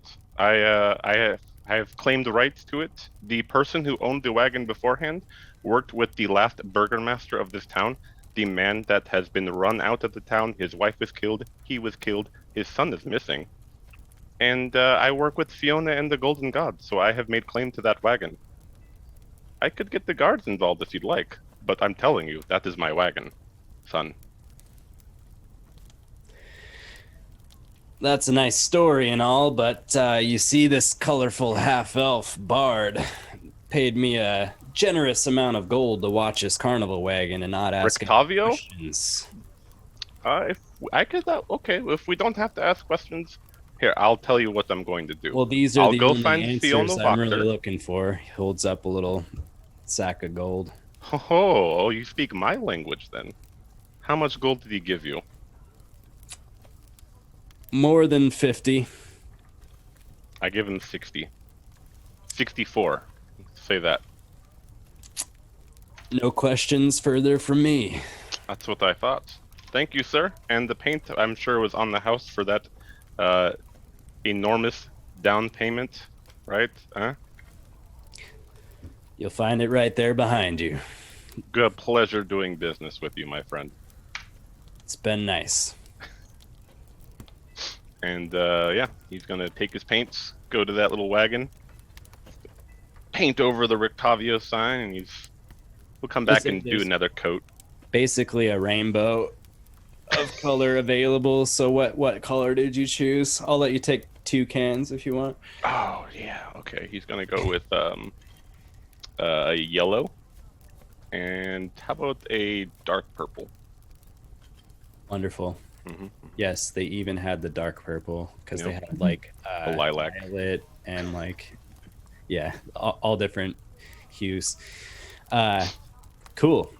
So make what check should I make him roll for seeing how well he painted the wagon, guys? I would say performance Sleight of hand? or performance or sleight of hand. One of those two. I'll say performance for the completed job. okay. Oof. Do you want to see if you get a nat 1? Yeah. Have you ever painted before, Rohan? Like, you do 2 coats of it and you still miss a bunch of spots and it looks really bad. But Rictavio's sign is covered, and that was really the goal. Yeah, we don't make mistakes. We just make happy accidents. It's okay. That's the old Vistani saying. All right. Well, Buttercup, I am on my way. I'll be back to find you later. Let me put my name on here and paint his name on there too. And it takes off. You paint Rohan on there? Yes, he paints Rohan. Cool.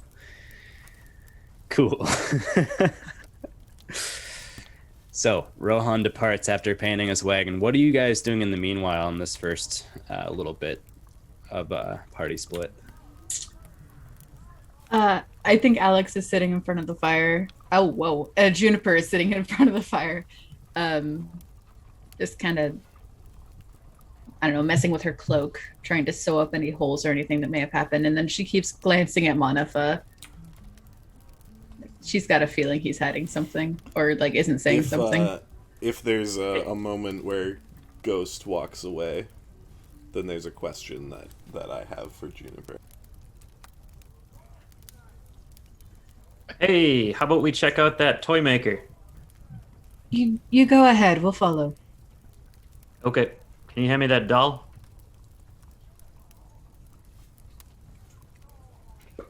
Thanks. I go to Blinsky.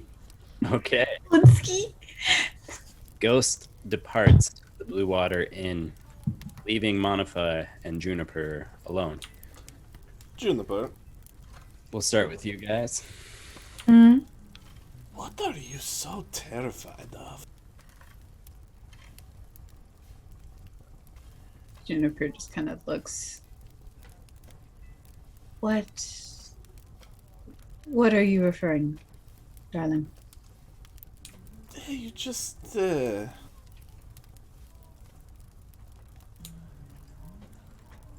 you cling so desperately to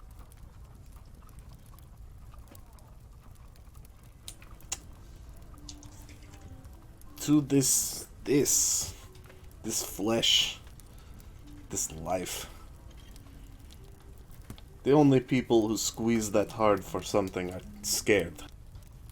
I do not know if it is death or something else, but you are afraid of something.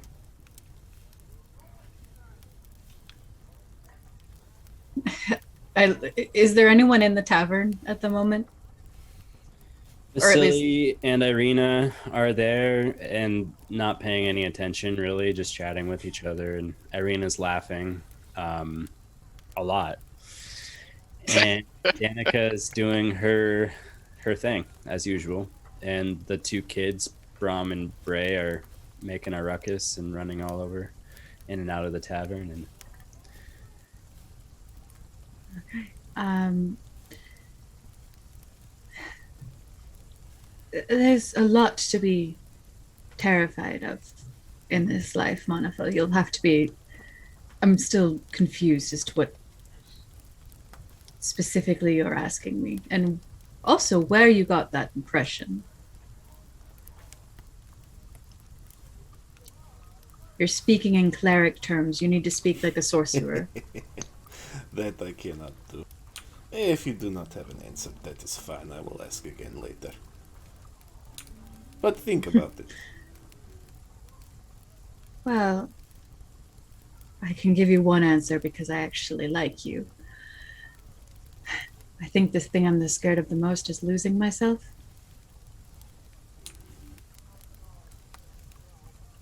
And I think that's all I can give you right now. At least while we're in the middle of a public area. Weird time to ask for someone who wants to talk about so much on the road. Yeah. We are speaking softly. They are there. They are there. Nobody is listening. Now, can I ask you what you're hiding from us before you explain it to the other two, question for question? I really think that would be a better conversation for the road. You are full of I mysteries, will my tell friend. you why I think it is a better conversation for the road. I do not think Do. any of you are going to like it. And so I believe voices may be raised. Yes, well, I haven't really liked much of what's happened over the past few days. So what's one more thing? It can't be that bad, can it? I mean, this is a very bad place.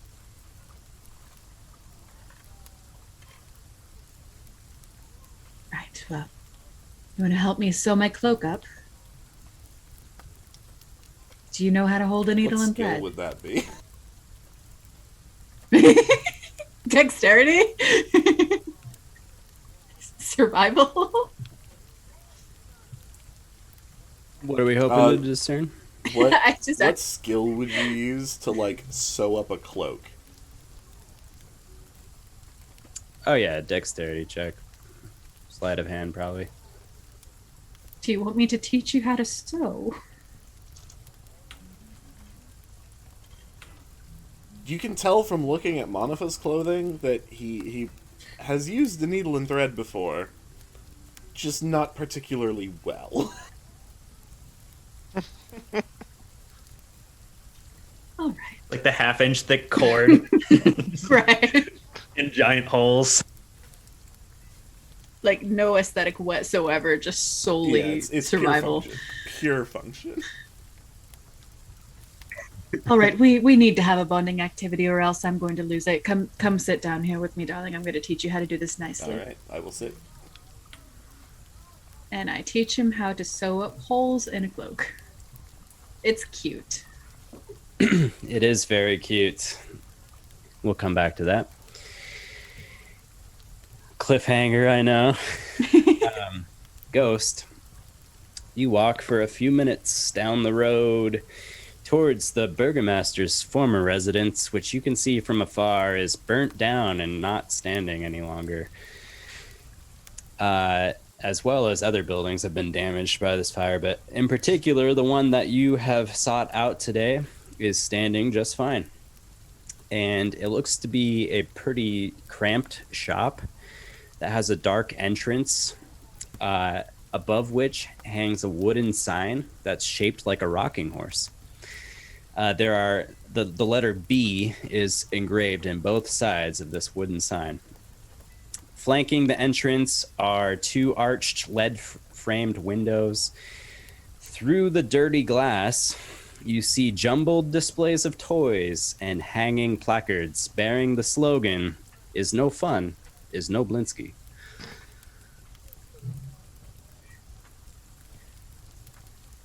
All right, I put on my most fun attitude and I walk through the door. Oh, good. All right. You thrust open the door. Fun is here. Who's in there? I have a deed. This is my toy shop, Grandpa. Yes, so when you open the door, a bell chimes out attached to the door. And you're able to look in just long enough to see beyond the toys and the shelves and everything. There is a very heavy set man. and he's wearing a moth-eaten jester's cap. And he looks startled upon your entrance and begins to kind of get himself composed really quickly. He's got a customer now.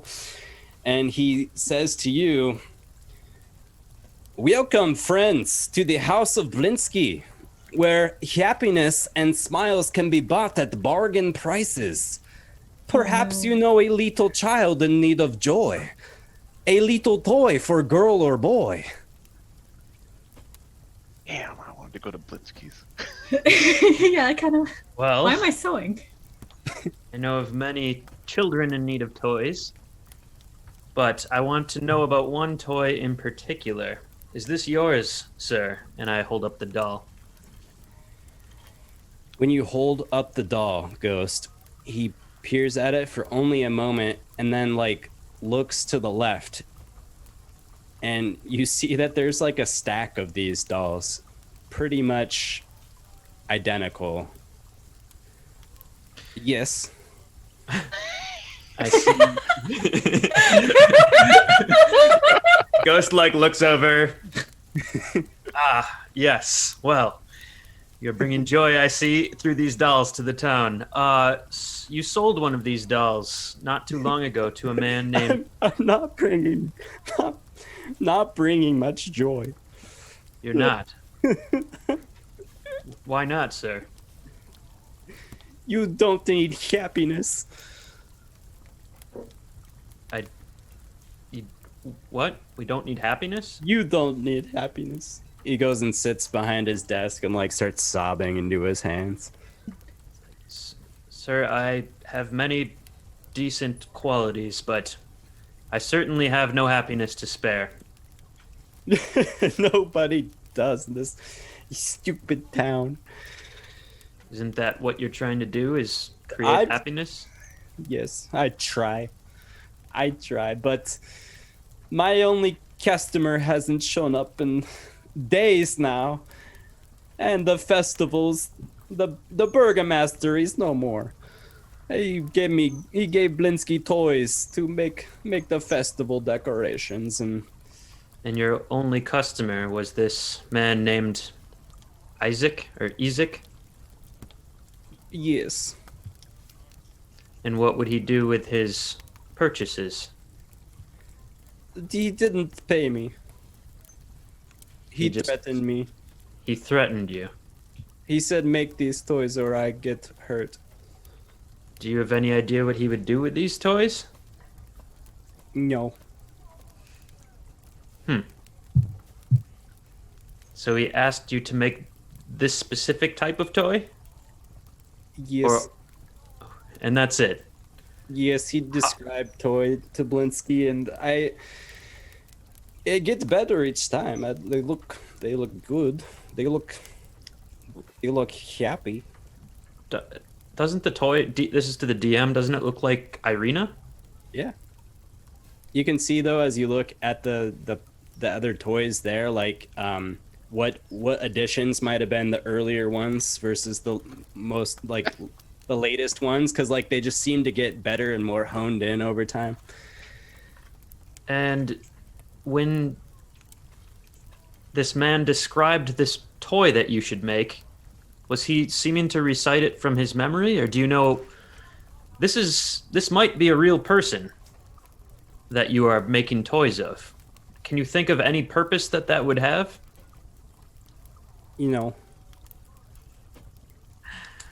Okay. He threatened Blinsky, and I had to do it. And now I'm ruined. And you have no idea where he would bring these or what purpose they have. He just came in and demanded more of them. Tell me, what would you do if you were Blinsky? I would definitely shoot him in the face with a crossbow. I don't even have a crossbow. Well, I'm very sorry to hear that. Maybe we will accommodate you with one of these days.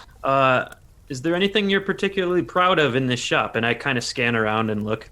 Oh, you are interested in my toys? Yeah. I am. Do you know a little girl or little boy? I do. Oh, Yes. I have a daughter. very well. Let me show you my best toys. He takes you to a shelf, and that there's displayed probably his prime selection there, Ghost. And you see there is he picks up a headless doll, and he's like, "This doll right here, it comes with a sack of detachable heads." And he like pulls out one of the heads, and one of them has its eyes and mouth stitched shut. He's like, oh, not very interesting. Okay, let me show you the next one. He pulls out off the shelf a miniature gallows, complete with a trap door and a weighted hangman. Cool. Are all of these toys, as I look around the shop, do they look like horrifying things? As you look around, yes, you see there is a set of wooden nesting dolls. The smaller each one gets, the older it gets, until the innermost doll is a mummified corpse. It's all there is a wooden string mobile of hanging bats with flapping wings. And there is a wind-up musical merry-go-round with figures of snarling wolves chasing children in place of prancing horses. Might I ask you, Blinsky, what inspires these wonderful creatures of happiness and forms of art? It is 100% pure happiness from my heart. I point to the merry-go-round and I say, these children are being chased by wolves. Yes, isn't it great? Here's one of my favorites. Let me show you my favorites. He points to a top shelf. He's like, Piccolo, Piccolo. And you see Ghost. Out of the corner of your eye, a small figure appears. A tiny monkey wearing a pink ballerina tutu climbs up on the top of the bookshelf, or the shelf, and retrieves a dummy, goes and sits on Blinsky's shoulder and hands him the doll. And the doll is appears to be a ventriloquist dummy of Strahd von Zarovich.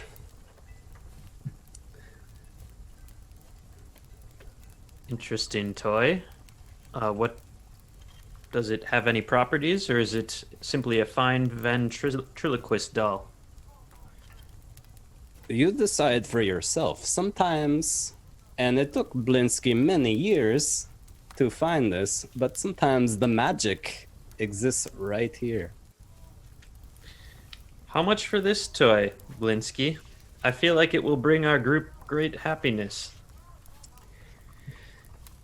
Let me check my things here. This nine silver pieces.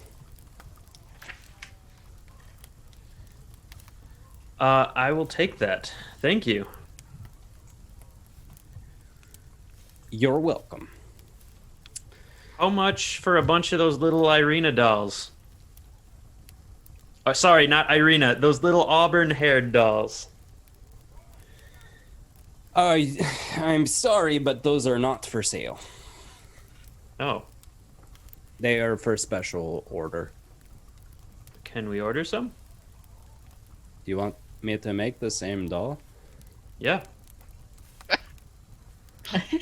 I suppose. Let me calculate. I'm not being threatened, so that's a definitely discounted price.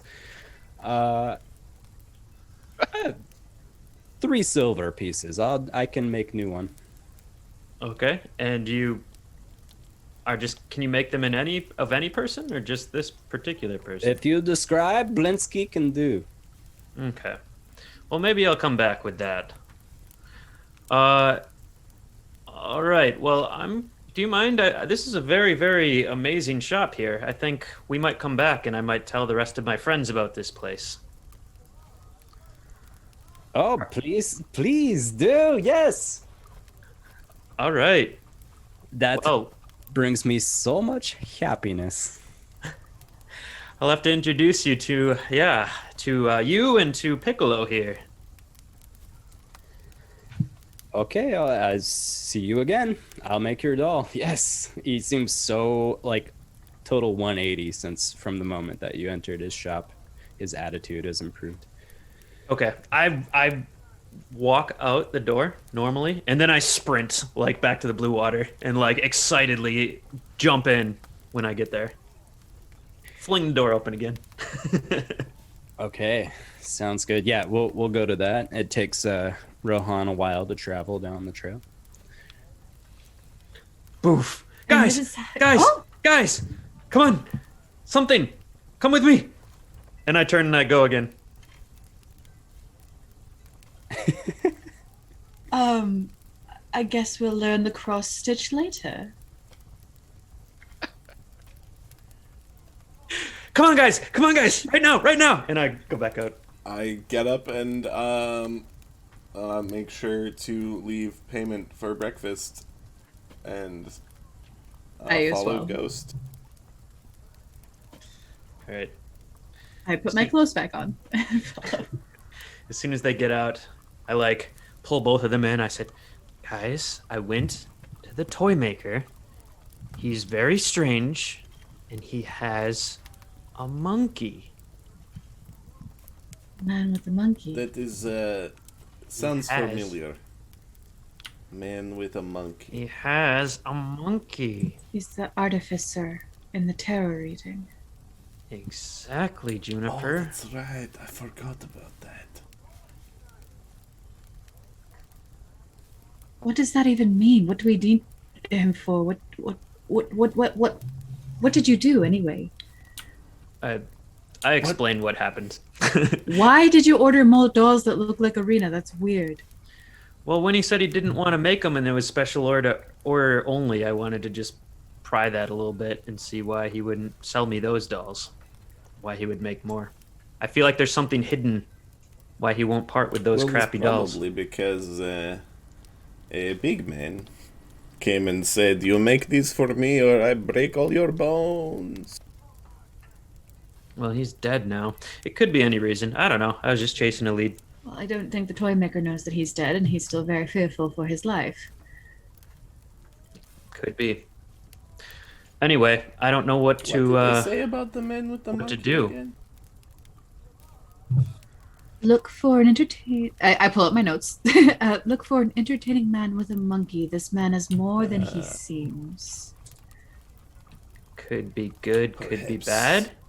More than he seems. He is the Lord of Barovia in disguise. Oh, I got this. I hold up my puppet. What is that? I put my hand in it and I go, Manafaa, I've come for you. Show me your knack. Juniper tries to hide a giggle. Ghost, how much did that thing cost you? 9 silver pieces. Oh. Is there any reason for us to go to his shop now, or do you want to let him work and then we can go back once we get back from our little wine tour?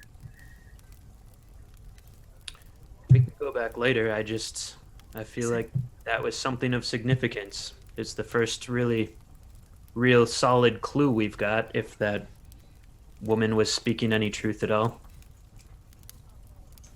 Well, we found clue number 1, so I'm assuming there was some truth to what she said. But what do we do is the question. Keep an eye on him and go with what happens. I really don't think I literally don't think we have any information that could help us right now. Unless you want to go interrogate him some more. Well, I always enjoy that, but I'd like to know what purpose. For what purpose?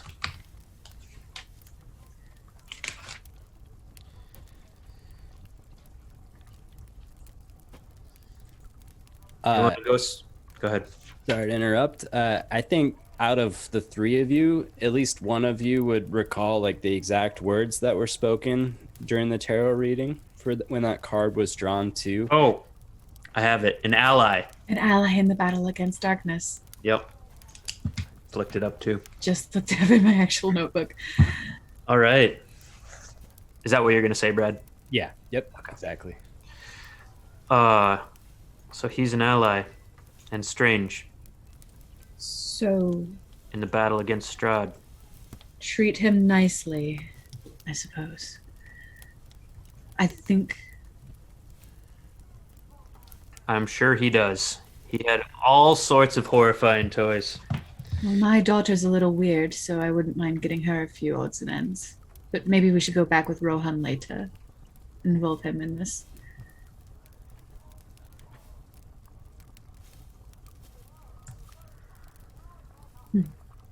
Speaking of, should we start heading that way? We said about an hour and a half. That is something we should do.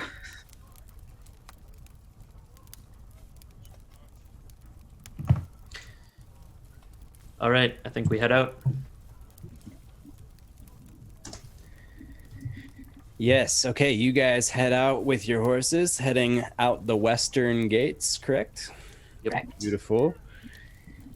Rohan, you're about half-mile outside of the camp, following the same trail as Okay. you were the day before. Whenever you'd like to dismount and do your thing, it's probably This a good seems a little. Yeah, this seems about a good place to do it. I'm going to dismount and tie my horse up to a tree, somewhat kind of in the thicket a bit. Put some branches and stuff around it, camouflage, and then I'll take the rest of the trail on foot. Okay. Yes. So unimpeded, you continue down the road and you find the camp in similar fashion as the day before. Okay. Do I see any Vistani outside? Probably in disarray, wondering where half of their camp is gone. Not actively. You hear other voices though from the same large tent, if you recall, in the center of this ring of tents and wagons. As you approach closer, you do see a few figures passed out in the grass, as is usual. Not a strange sight for you. You know. How do I knock on a tent? Hello. They may have a bell. It's You tear through it with a sword. Is anybody awake out here? This is Rohan the Mihai from the Mihai clan. Shortly after you call out, a couple Vistani who you haven't seen before come out of the tent, and Erigal behind them, and he looks like a man on a mission as he comes out and spots you and then approaches pretty aggressively. Rohan's got his hands up. Peace, brother. I mean you no harm. What happened? Where is everybody? I regrettably inform you that the hags have taken the lives of all of the Vistani that went with us to the windmill. No. Yes. Yeah. We were no match for these hags. We tried to tell your compatriots, Luvash. They didn't want to hear it. They stayed and fight, and they died honorable Vistani deaths, but it was too much. Everything was crazy. You left them to die? They were dead before we could even leave. We fought until our last breath. You didn't save the girl either? The girl is gone. Listen, brother, let me tell you. I will not rest until these hags are dead. I guarantee you that before I leave this plane, I will be shoving one of those pies down her gullet. He And that- is looking at you with this rage in his eyes. It's almost like steam is coming out of his ears as you're telling him this, but he's listening. And that is my Mihai promise to you. Make a persuasion check, Rohan. Unfortunately, with disadvantage. Oh, Disadvantage. no.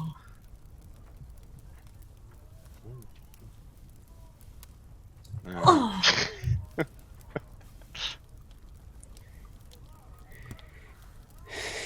There's a silent standoff of sorts. And he is staring daggers at you. And he looks so heated. And he says, Mihai, you dishonor yourself. If I ever see you again, you won't be walking away from it. That's fair. I came here to inform you of what happened. I didn't want you guys to go without, but just so you know, my mission still stands. Those hags will die, and they won't die good deaths. Oh, we need to ride on that windmill. Don't Fuck. do it. I know you're angry, but you cannot ride on that windmill. It'll be the end of your clan. I guarantee it. They are far too powerful. Give us time and we will ride with you. Or you can ride out to your deaths. I don't really care, but I'm telling you, it is a mistake. We've done it twice now.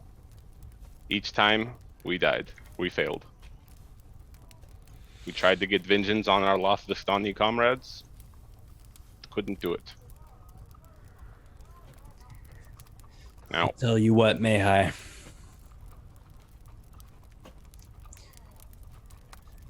If you come back, get us some more wine, I'll agree to a tentative partnership to ride on that windmill again. But after that, we're not friends. We're not family. You understand? understood. Clearly. I mean, like I said, I wouldn't have come out here to inform you of that if I had bad intentions. So, we will part our ways, but we will kill these hags together. So please be patient, brother. And with that, Rohan's going to turn on his heels and walk out. Yes, uncontested. You walk away. And after a certain way away, you can finally feel the gaze no longer upon you. All right, and he's going to mount up and meet up with the rest of them. You hear a voice from the woods. The potion! Oh, whoops. Let me just, do I see any glass bottles around here? Maybe there's an empty beer bottle there. I'll take that one. He's gonna fill it up with some water, put a cork in it. Potion. Perfect. Yes. The Vistani all intrinsically know the recipe for this potion, so good job. Yeah. Rohan, you get back to your horse. You meet the Old Svalich Road, head westward, and arrive at a bridge where you find that your other companions as well. And I will describe this real quick.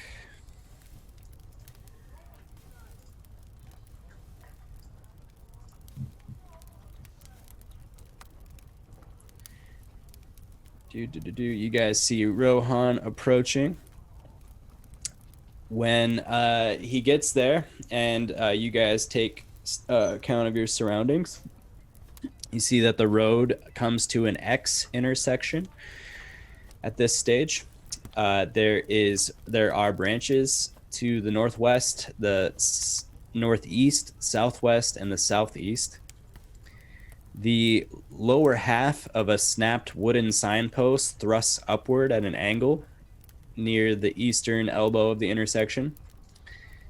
The top half of the sign features arms pointing in the four directions, and that's lying in the weeds nearby.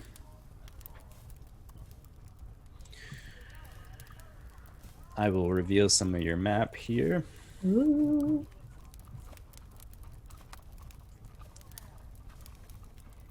Made it this far down the way into the intersection. And my friends, let's take a 5-minute break and then come back to finish the last leg of our session. All right. Ooh. Welcome back to the Emerald Dragon. Oh my god, I am like so excited. You guys have all met with one another at the crossroads. Oh, Rohan. Oh, You're not dead. Good. no, I told you I'd be fine. They're not happy with this, but they're telling you it was a good thing I went alone. Trust me on that. They might have wanted to try to take one of your heads and, compensation. Anyways, Lovely. shall we ride? Yes, let's ride. And while we ride, Manafaa, why don't you tell us a little story, darling? Quick thing here. You have to choose a direction to go, and the sign is broken and laying in the weeds. Does anyone remember what Danica said? She said straight west. I mean, is this sign legible? Yeah, the 4 posts they are legible. It's just the top half is kind of lying to the side, so not sure what the orientation looks like. But the 4 signs read, which honestly, like, it's really easy to, if you like lift it up or like examine how it is broken, it's pretty easy to reassemble. But the 4 things say, one says Kresk, the other says Solenka Pass, the other says, oh wait, hold on. Okay, I'm gonna just do this. I'm gonna copy and paste this shit so you don't have to try and spell these words. Thank God. Okay, so it says Kresk and Solenka Pass to the southwest. All right. It says Lake Baratok to the northwest.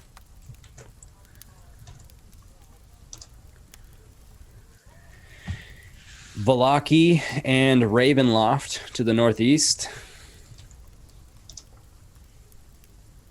And Berez to the southeast. Do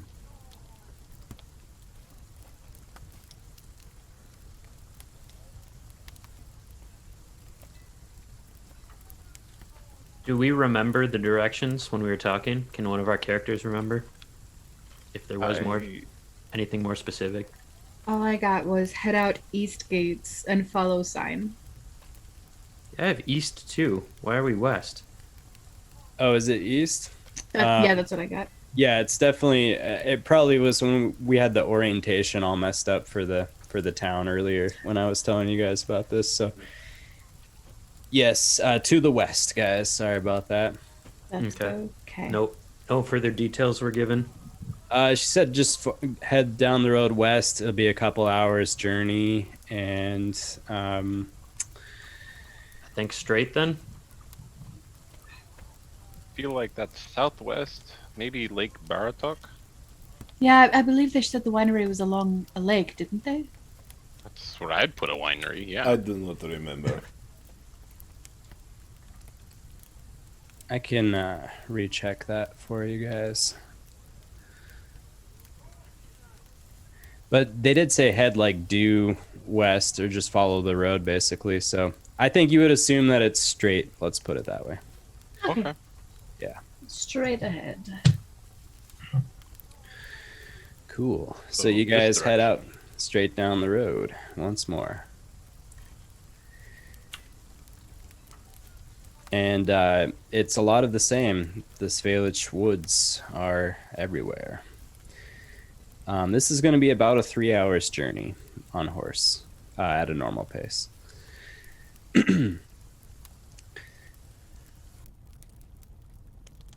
All right. Any discussion to be had. So, what did you guys get up to this merry morning?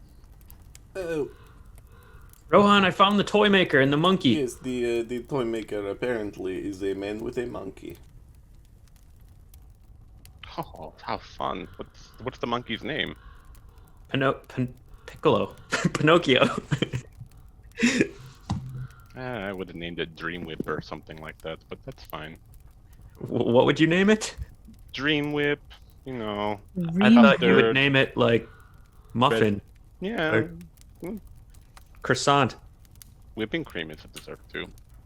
Okay. Gingerbread, you know, something fun. Ginger's not bad. Yeah. Did you get me a toy ghost? I didn't know you wanted a toy. Here, take this one. And I throw him the Strahd toy. Thanks, I guess. But you know the Vistani, the woman who's had the prophecy. She talked about a monkey. We found him. So good? I guess so. I don't know. It's supposed to be a good thing, is what she said. Most, you know, as I've said before, her visions are never wrong. At least that's what I've been told and what I've seen, I guess. But Well, when we get back to Vallaki, we can all go maybe figure out what that means. That's all. Enjoy your Strahd toy. thanks. Through this whole conversation, Juniper just has her eyes on Manafaa. I can feel your gaze boring into the back of my skull, Juniper. I'm sorry, I don't want to interrupt these two's conversation. But I am curious, and there's really nothing else to look at besides your beautiful head until you start talking. It has a nice golden god shape, doesn't it? It really does. Alright, well. As you know, we were fighting the hags of the windmill. Yes. Obviously. And you all fell unconscious. And at that point, the hag said to me, "Hey, you remember that deal that we tried to offer your friend before all of the, fighting started? How about it?" And I said, "I mean, probably good idea at this point. So yes, I will accept." So we have to go retrieve something from one of the Lord of this land's servants. It was a gift from the hag, but she wants it back now. And, well, she took some things as collateral, I think, to make sure we come back. Okay. What did they Well, take? from Rohan, they took his last breath. From Ghost, they took his victory. Ghost never had victory to That begin is with. kind of what. You shut up. From you, they took your silver tongue. And from me, they took my memory. What, so you just can't remember part of your life now? I did not have the best memory anyway. But, yes, I am forgetting things much more easily now. Right.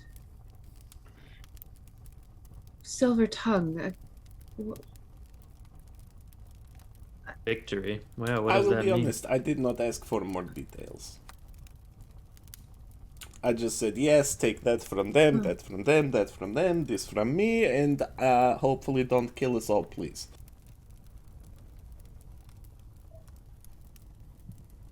Imagine I would need my last breath anyways. So I'm not Yeah, too we torn just up killed about those zombies. I felt pretty good about that.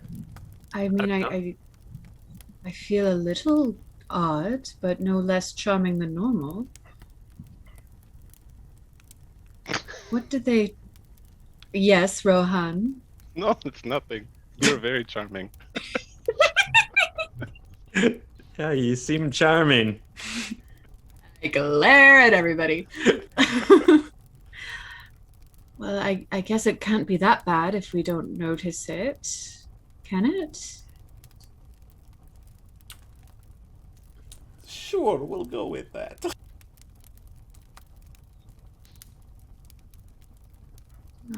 Do you... All right, what did they want us to take? Let me see if I can remember. Hold on. You can't remember the quest. I have it. I did metagame write it down. So if you need to I did too. It's like, I know you said you weren't going to take notes in character, but this is like the one thing you should probably remember. Manafaa gives up part of his memory and forgets the quest that he was supposed to do. Oh no. Ah, I do remember. It is a necklace with an eyeball.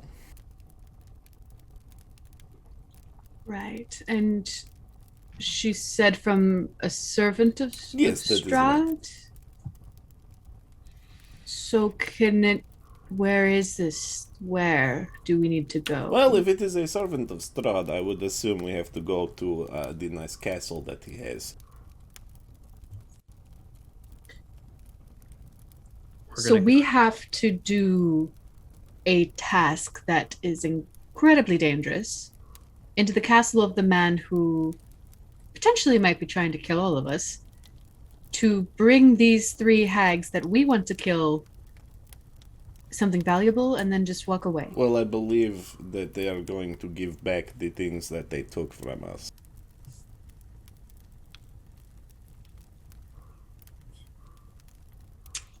Juniper looks over at Ghost. I would rather just kill them. Yes, that is your solution to absolutely everything, isn't it? It usually works. And look where that got all of us. That is true. Yes, now, twice. 2 times. The first time cost the lives of at least, 6, 7 people. And the second time cost us what we don't even know we've lost. Which I suppose we're going to figure out along the way, but all because of your stupid, selfish, pig-headedness. Now, Ghost, we're stuck together whether you like it or not, and this means we have to learn to work as a team. You don't get to make decisions for us like you did back there. You don't get to take off your mask and act like a heroic son of a bitch just because your ego says you can. So you, if you're going to make decisions like that again, have to at least talk to us. Because the decision you made not only cost them their lives, not only cost us something of ours, but possibly also cost that young girl hers. So Ghost, eat your ego and play like a member of the group, or leave. Well, I would be happy to leave if I knew how. Walking. Your feet do a good job, yes? There's a good direction that way.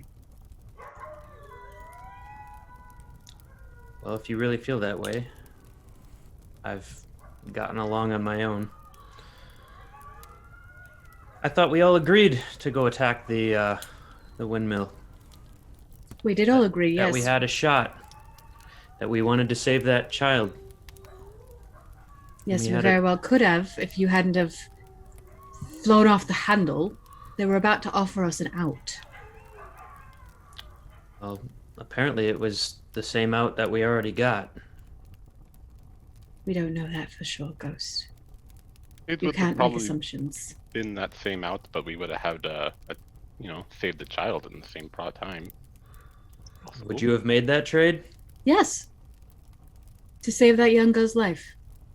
Yeah. Yes. Well, perhaps you're right then. I did act without thinking. I thought I could kill her. I'm sorry. In this one's defense, those Vestani, they were going to go whether we went or not. He had nothing to do with them dying. He This played a is true. part. Well, This is true, I can't disagree, but he played the part. I would We all attack them did. again if I thought we had a chance. And I hope you've learned your lesson that we don't. Not now. And I hope you can learn that lesson and use it in the future, Ghost. I want to like you. I want to get along with you, but I won't let you risk our lives like that again. I will try to consult with you more as much as possible. That was a decision that needed to be made in the moment. And apparently it was the wrong one. Clearly it was the wrong one. If you had listened to me and what I had said, that young girl may have been alive.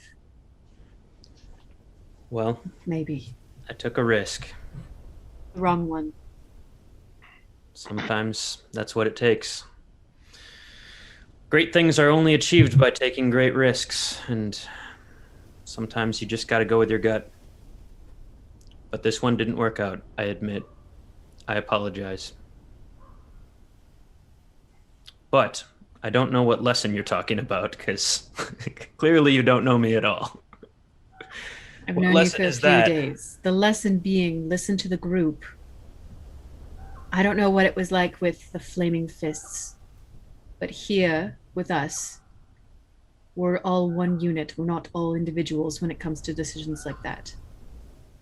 Everyone's input needs to be heard. Everyone's input.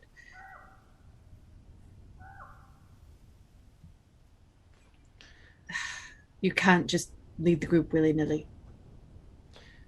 Well, there will come a time again, I'm sure, that one of us will have to make a difficult decision on our own. And I agree, we do have to trust one another that we are thinking in the group's best interests. But I hope you know that I really thought we did have a shot.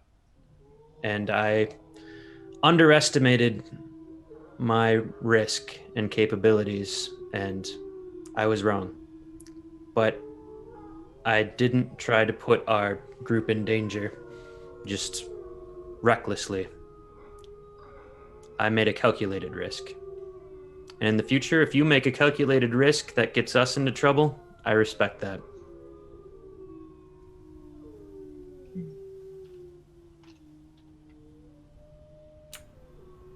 Do you two know why this place is so wrong?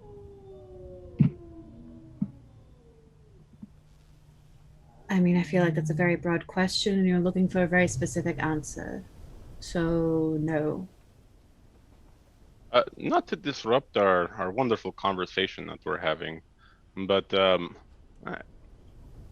I think I see a raven circling up the above. raven is back. What? Is it right above us, or maybe? Can't quite tell. Do I see the raven? It's right there.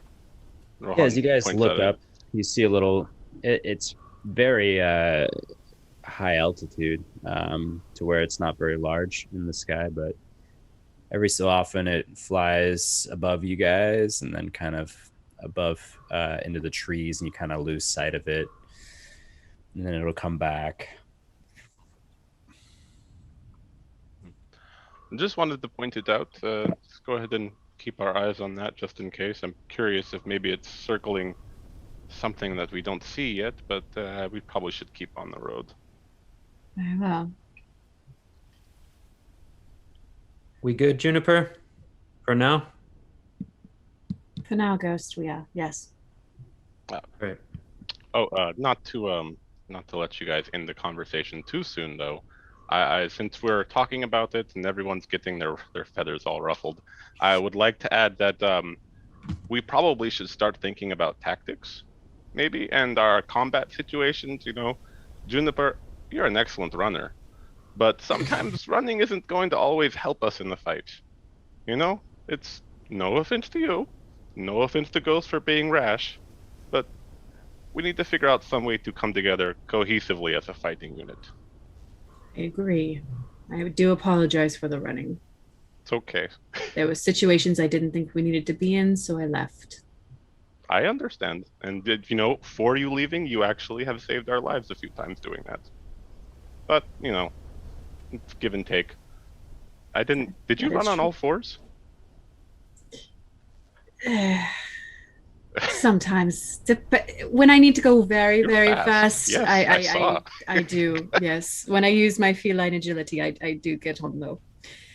Anyway, guys, let's put a pin in that momentarily because you guys are approaching a fork or just one road heading off to the left sharply. No signposts that you can identify, and the road also continues. You can tell the main branch of the road continues straight ahead. I feel like we should go straight. I feel like we need to go on the main road. I would agree, yes. Is there any reason we would think about not doing that? Idle curiosity or whim. Yes. Main road, I suppose, then. I don't think I see anything interesting, do I? I have to roll with disadvantage, unfortunately. Oh, yes. 15, not too bad.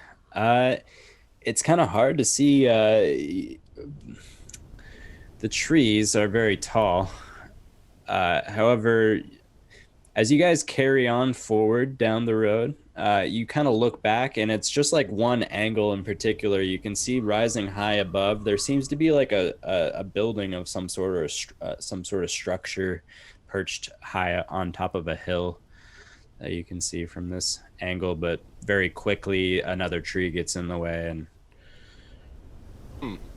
There's definitely some type of lodging on that other path. Maybe we should take note of it on our way back, if we're interested. Is it lodging or is it? How Should we How check far it did it now? did it look like a significant? it's decently far away from you guys. You can see the structure, and it appears small upon the hill from where you guys are at. And briefly at that, you got a glimpse of it. So more than a couple miles, probably. Actually, I'm real. Never mind. Scratch that. Forward.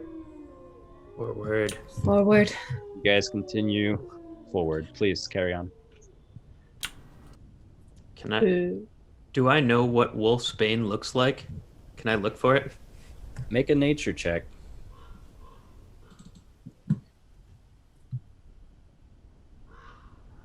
Yeah. 5. You've heard of it, but any identifying features seem to escape you. All right. I just keep looking at the ground, kind of. When you do, too, like you see all kinds of different shrubs and bushes and plants and things like that. Most of them look pretty sickly and dreary, just as you'd expect, given the nature of this place. There is a variety of things, though, and every so often you do see like sort of out of place. There's like a little bunch of like yellow flowers or something like that. We'll just be there, and it's like, that's kind of nice, something pretty to break up the dreariness of the land. Would I know what wolfsbane look like, since it's kind of a common herb, I guess? Is it a common herb? I'm pretty sure it is, yeah. It's like a pretty common I plant. think that's up to the DM. Oh yeah, it is up to the DM, but I'm just saying it's You really, can make a nature check. All right. No. Ah! You need a nap. You've heard that it tends to be like a white, something white, Oh, okay. whitish. Much different than our wolfsbane.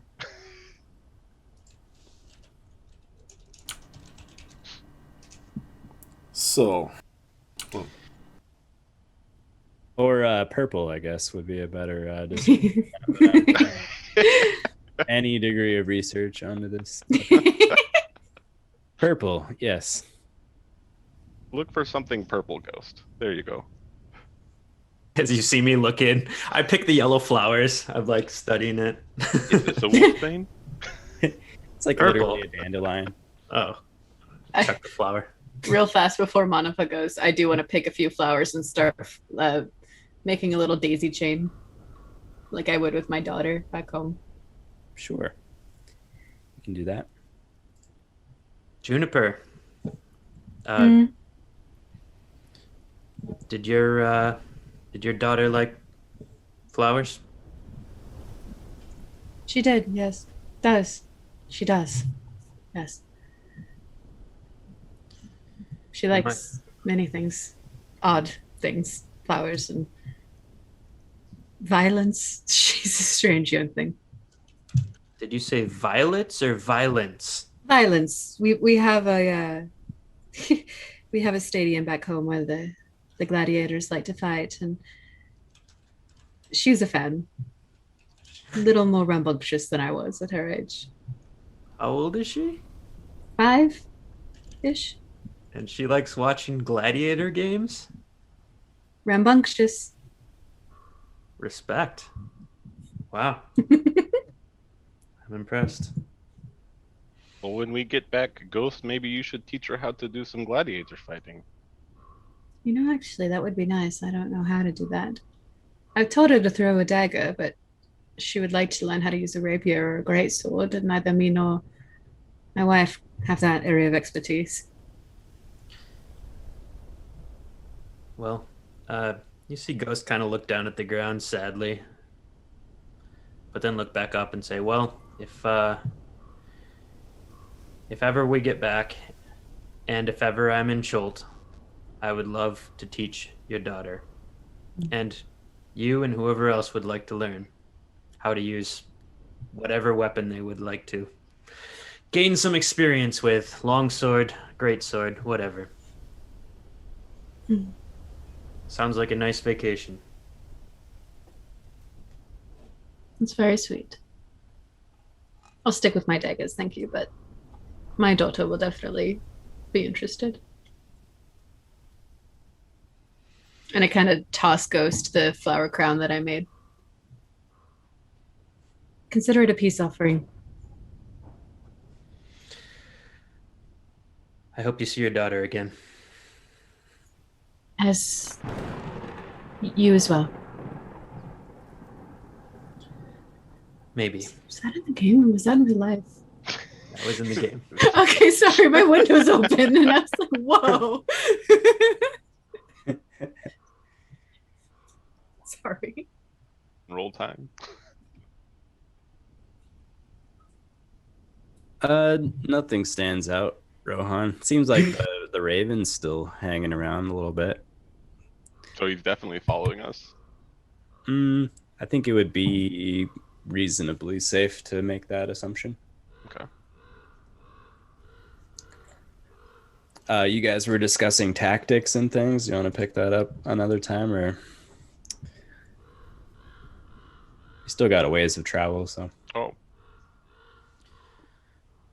Well, as far as tactics go for me, the longer we can, this is what our squad used to do, the longer we can keep them away from us and keep shooting at them, the better. If you can pin them in a place, and I even have some abilities that allow me to pin people, but if we can pin them at a distance and just shoot at them for a few rounds and get them from getting to us, that's usually advantageous for me. And then, as a last resort, go in and melee. But if we can even back up and keep shooting and keep some distance, that's my favorite tactic. Juniper, your darkness is awesome. I was going to say, I haven't actually checked in with the group about that. I know that can be frustrating. I'm the only one that can see through them, so more or less of darkness. Well, gentlemen. if I cannot see, I cannot do anything, so maybe keep it away from me. I can do that. True. But it is also a really good way to make a choke point. We can cast darkness, or you can cast darkness on our enemies, and I can't shoot them. well, they're not going to want to stay in that darkness. They'll have to come out eventually. That's our choke point. You'll have advantage on being able to see them, and they'll have the disadvantage of not knowing where they are. Exactly. Well, like if that. the darkness was on us, then we would have the cover of darkness. Could we just step out and shoot and then go back in? I mean, I could tell you where they are, but you're not going to be able to see through it. I But could if we try. step outside, we could shoot then, or see. You would have to know where you're going. You'd have to know exactly where it was. It's a very short window you have. How big is the bubble? Juniper knows off the top of her head. Kaylie's looking it up. Well, 50-foot radius sphere. 50? 15. 15. Hey, better hope you do not run into a stump. Right. Well, that's up to you, but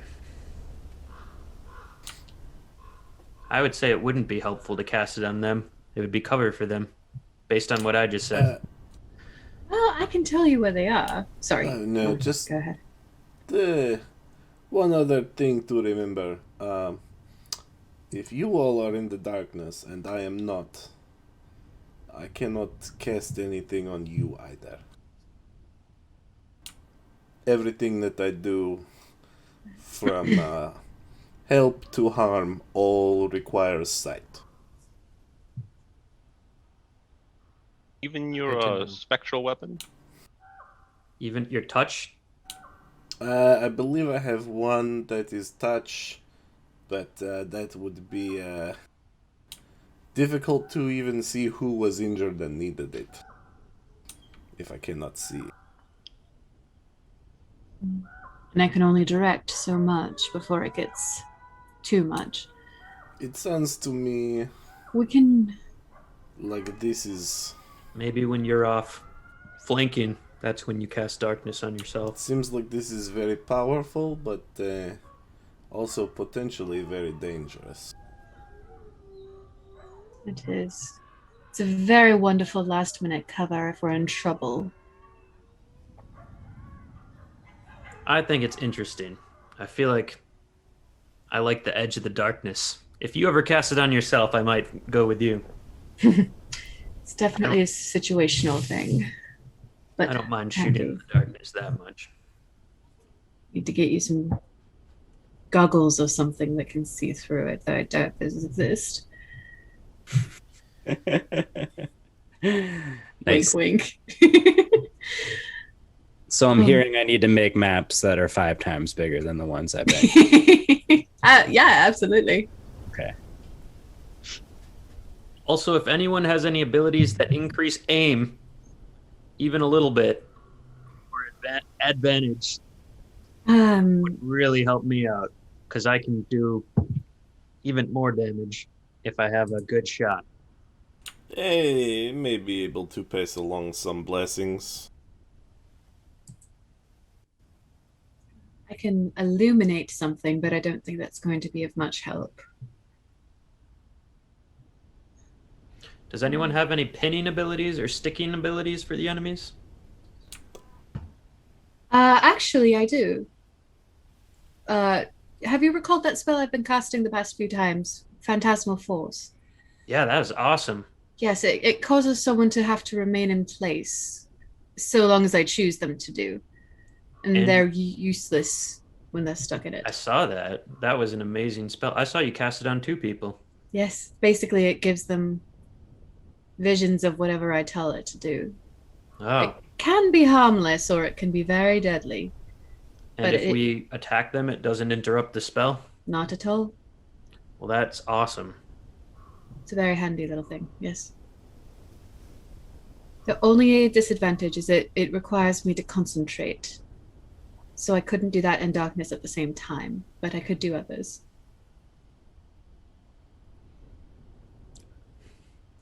Anyone else have any thoughts? Rohan, you brought this up.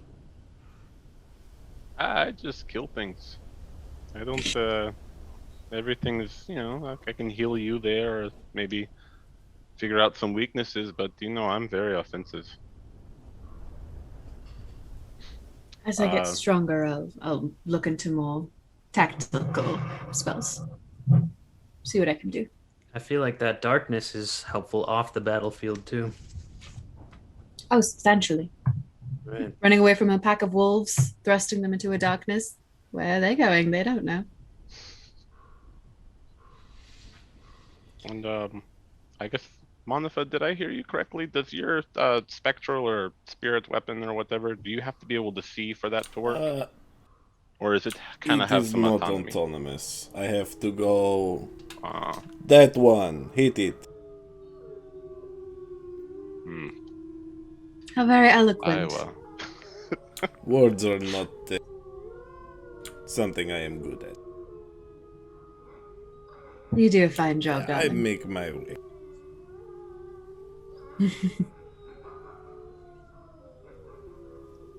Okay, as you guys travel for another 45 minutes or so to an hour, you reach another point of crossing. Several branches once more, unmarked by signs. So I'm going to assume you guys head forward till you see the signs, because that was your instructions. Mm-hmm. Where you arrive at a bridge crossing over a running stream or river. And you see a weather-worn signpost next to the road. The three arms of the sign point along the three branches of the road, which that would be south, east, and north, I suppose.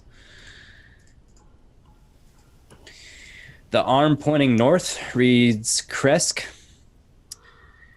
And through the woods, you can see an arching stone bridge spanning the river. Okay, so you guys meet the post a little bit before the signpost, a little bit before the bridge, in fact. The arm pointing east reads Valaki, and the road slopes up gradually in that direction.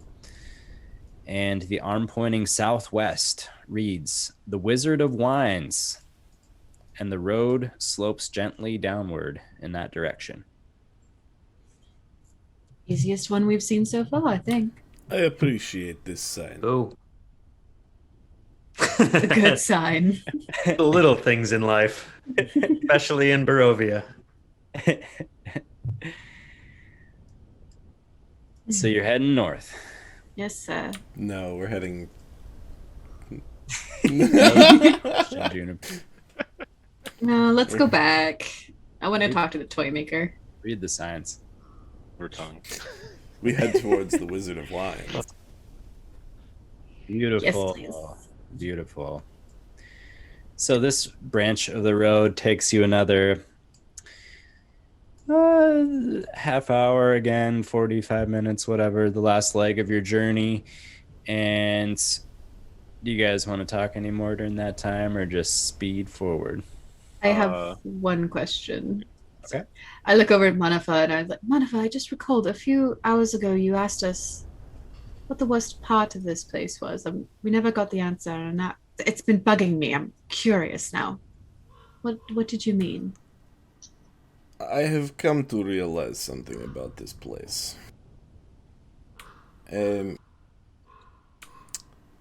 Obviously, we know we cannot leave. Yes. Obviously. I do not think that this is a rule only applying to the living.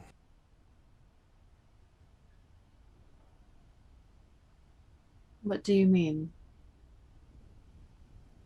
I have told you of my deity, Jergal, and how he has tasked me with recording the names and the destinations of the dead on my scroll. I think at this point you have all seen my tattoos.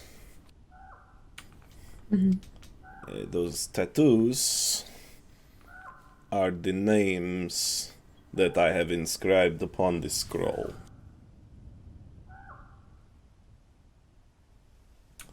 It is an effect of the scroll. When I record the name and the soul passes on to its destination and is claimed by its god,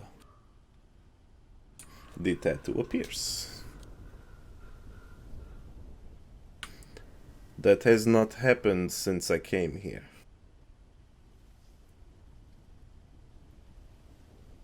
This binding on this land.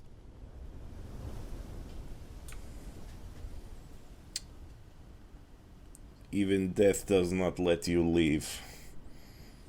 These souls are not making their way to the Morning Lord or whatever god that they follow.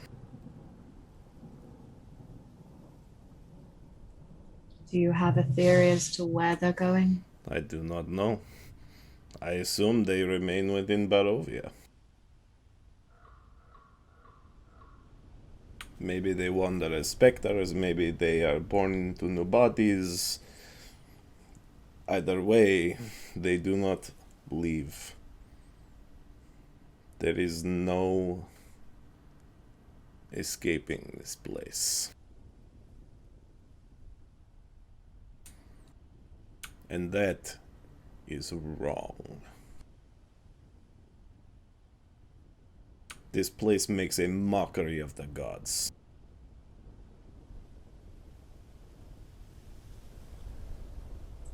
I don't even know what to do with that.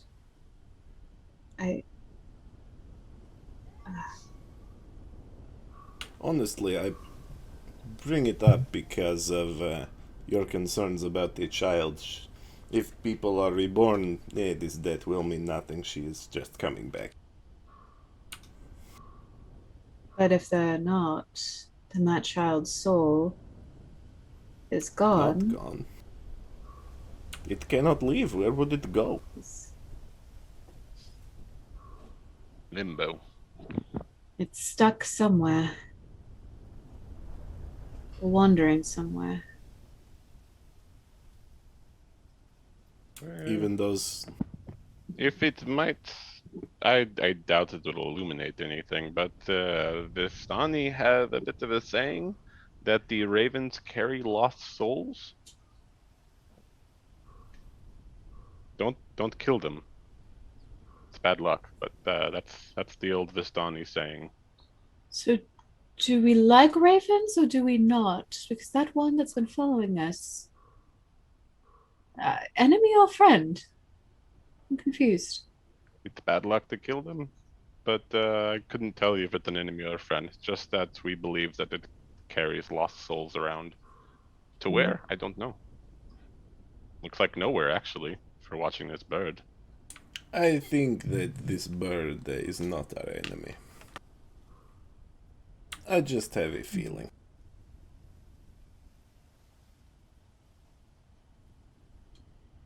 Go on. Go ahead. I was just gonna ask DM if the bird was still close by. Oh yeah, I think it was circling around a little bit ago. Yeah, it's been with you guys for some time. Can I whistle at it? You can whistle at anything, Juniper. Cool. I love that answer. Can I whistle at Strahd? I can't actually whistle Strahd, that well. You single? Hey, Strahd Squad. Can I whistle towards the crow and see if it comes and hangs out or if it keeps its distance?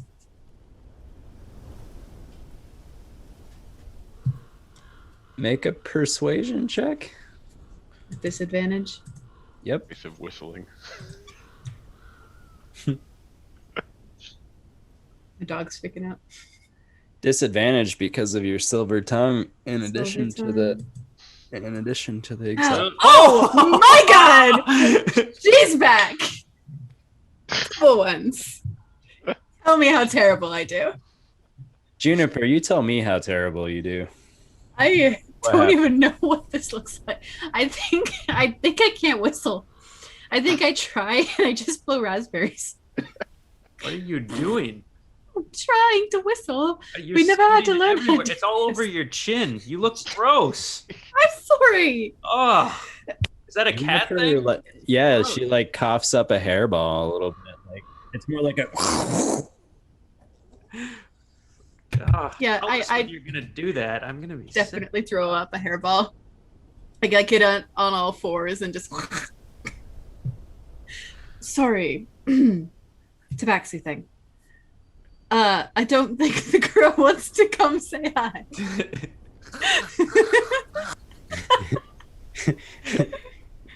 Okay, so after a half mile or so, the road becomes a muddy trail that meanders through the woods, descending gradually until the trees part and revealing a mist-shrouded meadow.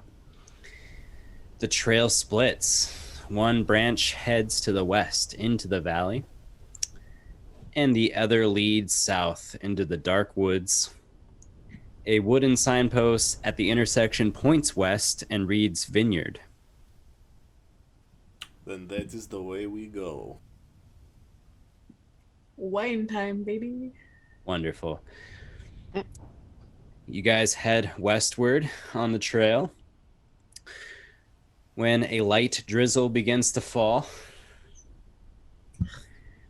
unpainted fences blindly follow the trail, which skirts north of a sprawling vineyard before bending south toward a stately building.